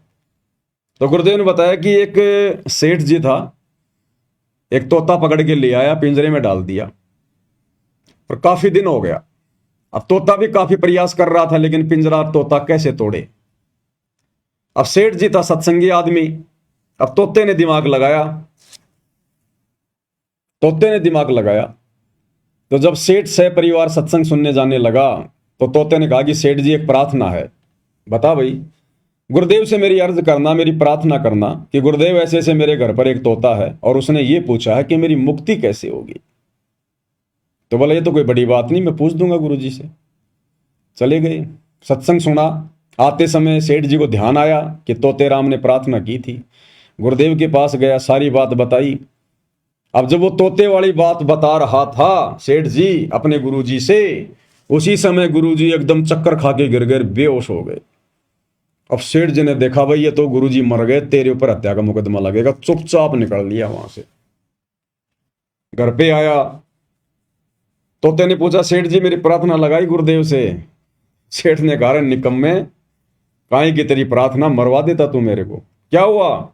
बोला जब मैंने तेरी प्रार्थना गुरुजी से लगाई ना कि गुरुजी हमारे घर ऐसे ऐसे तोता है और पिंजरे में रहता है, और उसने कहा कि गुरुजी से प्रार्थना करना कि मेरी मुक्ति कैसे हो, इस पिंजरे से मेरी मुक्ति कैसे हो। तो नालायक उसी समय गुरुजी तो चक्कर खा के गिर गए, नीचे बेहोश हो गए। मैं तो आ गया, शुक्र मना किसी ने देखा नहीं तो हत्या का मुकदमा मेरे ऊपर लग जाता। अब उस संदेश को, गुरुजी के संकेत को वो सेठ नहीं समझ पाया, लेकिन तोता समझ गया। तोता समझ गया कि अगर इस पिंजरे से मुक्ति प्राप्त करनी है तो क्या करना होगा। रात हुई, सबने खाना वाना खा गए, सो गए। सुबह सेठ जी उठे, गए उस कमरे में तो देखा कि तोता तो पिंजरे में गर्दन डाल के नीचे पड़ा हुआ है। सेठ जी ने हिला हिला के देखा डंडे से पिंजरे में, तोता कोई प्रतिक्रिया नहीं दे रहा। सेठ जी ने ताली वाली बजाई, तोता कोई प्रतिक्रिया नहीं दे रहा। तो सेठ जी ने सोचा कि हिला रहा हूं, हिल नहीं रहा, ताली बजा रहा हूं, कुछ प्रतिक्रिया नहीं दे रहा, मर गया। और वैसे भी आजकल सेठ जी ने सोचा कि आजकल ये पक्षियों के अंदर रोग आ रहा है, कहीं ऐसा ना हो कि घर में और बैक्टीरिया फैल जाएं। जल्दी से उसने वो पिंजरा खोला और तोते को बाहर निकाला। और जैसे ही पिंजरा खोल के तोते को बाहर निकाला, तोताराम फर से उड़ गया, क्योंकि तोते ने गुरु का संकेत समझ लिया कि बेटा अगर तुझे उस पिंजरे से मुक्ति प्राप्त करनी है, इस काल के 21 ब्रह्मांड रूपी पिंजरे से अगर तूने मुक्ति प्राप्त करनी है, तो बेटा तूने जीवित मरना पड़ेगा। और वो तोता जीवित मरने की एक्टिंग करने लगा। तो उसके मालिक ने देख लिया कि ये तो मर गया, अब मेरे किसी काम का नहीं है, कोई नई कोई बीमारी फैलाएगा, उसको पिंजरे से बाहर कर दिया। तो इसी प्रकार जब हम जीवित मर जाएंगे, संसार से उल्टा हट जाएंगे, ना कोई नाचना, ना गाना, ना बजाना, ना कोई ब्याह शादी, ना कोई डीजे, ना भात, ना छूचक, ना लेन ना देन, ना ब्याह शादियों में कोई आडंबर, ना कोई राजनीति, ना कोई पाखंड, ना कोई समाज के साथ में यारी दोस्ती रिश्तेदारी, सादा खाना, सादा रहना, ना कोई चटपटा आहार करना, ना मन में कोई इच्छा, कोई डिमांड, ना कोई कार कोठी की इच्छा, ना कोई बड़ी नौकरी की इच्छा, ना बच्चों को MBBS बनाने की इच्छा, ना ऊंची ऊंची कॉलेजों में कोई पढ़ाने की इच्छा, ना कोई फार्म हाउस लेने की, ना कोई जमीन लेने की, ना कोई प्लाट खरीदने की, ना कोई बिल्डिंग पे कोई बिल्डिंग बनाने की कोई इच्छा नहीं कि जो राख्यूं तो ही रहूं, जो देवो सो खाऊं, और खाने जाद खरीद हूं गुलाम तुम्हारा। जब इस भाव में आ जाएंगे हम, जीवित ही मरने की रिहर्सल में आ जाएंगे, तो भला फिर हम इस काल के किस काम के। भाई हमारे सूक्ष्म शरीर में फिर काल के लिए खुराक तैयार होगी नहीं। खुराक तैयार जब होगी जब हम संसार वाले सारे काम करेंगे, चटपटा खाएंगे, बाहर का खाएंगे, विषय वासनाओं में हम पड़े रहेंगे। हम काल के मतलब के तब हैं जब हम यहां पर सारे उल्टे काम करेंगे, तभी तो हमारे सूक्ष्म शरीर में वासना जमा होगी। और जब हम जीवित ही मर गए, अपने गुरुजी के वचन पर रुक गए, काल के लिए सूक्ष्म शरीर में कोई वासना जमा हो ही नहीं रही, कोई खाना खुराक जमा हो ही नहीं रही, तो काल फिर क्या करेगा? काल छोड़ देगा कि ये मेरे काम का नहीं है, ये मर गया, बेकार आदमी है। और उस बेकार को ही फिर गुरु पकड़ेगा कि अब ये मेरे काम का है। जिसको काल ने बेकार समझ के छोड़ दिया वो सतगुरु के मतलब का होता है। काल को चाहिए विकारी और सतगुरु को चाहिए निर्विकारी। तो काल हमें कब छोड़ेगा? जब हम निर्विकारी हो जाएंगे। तो काल हमारे को निर्विकारी समझकर कि मेरे को तो विकारी अंश चाहिए, मैं क्या करूंगा, इसका ही किसी काम का नहीं। अरे जिस मक्का के सारे दाने निकाल लिए गए हो उस मक्का को कोई सेकता है क्या? उस मक्का को कोई आग में कोई पकाता है क्या? तो जब हम जीवित मर जाएंगे, सारे विकार हमारे समाप्त हो जाएंगे, तो काल हमें तपतशिला पर भून कर क्या निकालेगा? फिर वो हंस परमात्मा के काम आता है। निर्विकारी हंस फिर परमात्मा के काम आता है। विकारी काम आता है काल के और निर्विकारी परमात्मा के। फिर परमात्मा ले जाएगा उसको फिर। तो इस प्रकार हमने इस प्रकार से यहां देखो, बार बार गुरु जी हमें यही तो संकेत कर रहे हैं कि बच्चों मत देखो संसार को, संसार की तरफ देखना बंद कर दो, अपने परमात्मा के चरणों से चिपट जाओ। तो क्या संकेत है ये कि जीवित मर लो। ये बकवादे करते तो असंख्य जन्म हो गए, तुमने क्या प्राप्त किया तुम्हें याद भी नहीं है। तो कितनी बार राजा बन लिया पूरे देश का, है? जहां तू हाथ रख दे वही जमीन वो तेरी हो जाती थी। आज तू 100 गज के प्लाट के लिए मारामारी करता फिर रहा है। तो गुरुदेव ज्ञान देकर ये तो समझाते हैं कि जीवित मर ले रे मनवा। तो गुरुदेव कह रहे निंदा स्तुति मान बढ़ाई मन से मार गिरावे, अष्ट सिद्धि की अटक न माने आगे कदम बढ़ावे। जब कोई राम भगत गति पावे हो जी। आशा नदी उलट के डाट आडा बांध लगावे। आशा नदी उलट के डाट आडा बांध लगावे। भव जल खार समुद्र में फिर बहुर न खोड़ मिलावे। जब कोई राम भगत गति पावे हो जी। जब कोई राम भगत गति पावे हो जी। आशा नदी उलट के डाटे, ये मन में उठने वाली इच्छाएं आशाएं, ये कर लूं वो कर लूं, बेटा पढ़ा दूं, नौकरी लगा लूं, कोठी बना लूं, एक प्लॉट ले लूं, ये तरह तरह की जो मन में उठने वाली इच्छाएं, परमात्मा कहते हैं इनको रोके, उलट के डाटे, परमात्मा के ज्ञान आधार से इन पे रोक लगावे और आडा बांध लगावे। इस तत्व ज्ञान का आडा बांध लगावे। जैसे नदी के बीच में बांध बना दिया जाता है तो पानी वहीं रुक जाता है। तो परमात्मा कहते हैं जो मन की इच्छाएं, जो आशाएं हैं, जो ये तृष्णाएं हैं, इस तत्व ज्ञान से बांध लगा ले। बांध यानी मोटी दीवार लगा दे कि नहीं अपने किसी काम की नहीं। यहां पर ये काल का सुख झूठा, यहां का लोक झूठा, ये नश्वर, कब मर जाए कोई भरोसा नहीं। असंख्य जन्म हो गए यहां। तो गुरुदेव के ज्ञान को आधार बनाकर हमने मन में उठने वाली उन इच्छाओं का दमन करना है। आशा नदी उलट के डाटे आडा बांध लगावे और भवजल खार समुद्र में फिर बहुर ना खोड़ मिलावे। जब हम इतने दृढ़ हो जाएंगे, इस प्रकार से ज्ञान को आधार बनाकर अपने मन को रोक लेंगे, तो परमात्मा कहते हैं फिर इस भवजल में, भवजल खार, इस खारे समुद्र में फिर वापस हमारे को नहीं आना पड़ेगा। जन्म और मरण का चक्कर हमारा समाप्त हो जाएगा। बहुर ना खोड़ मिलावे, खोड़ यानी बार बार हमारे को फिर ये जन्म धारण नहीं करने पड़ेंगे। यहाँ पर फिर हम सतलोक चले जाएंगे, फिर इस बहुजल में, इस खारे समुद्र में गोते नहीं मारेंगे। गगन महल गोविंद गुमानी पलक माही पहुँचावे। गगन महल गोविंद गुमानी पलक माही पहुँचावे। नितानंद माटी का मंदिर नूर तेज हो जावे। जब कोई राम भगत गति पावे हो जी।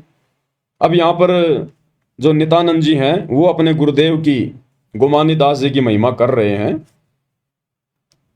और वैसे देखा जाए तो भाई और बहनों, ना तो महिमा के योग्य नितानंद जी हैं, ना उनके गुरु गुमानी दास जी हैं।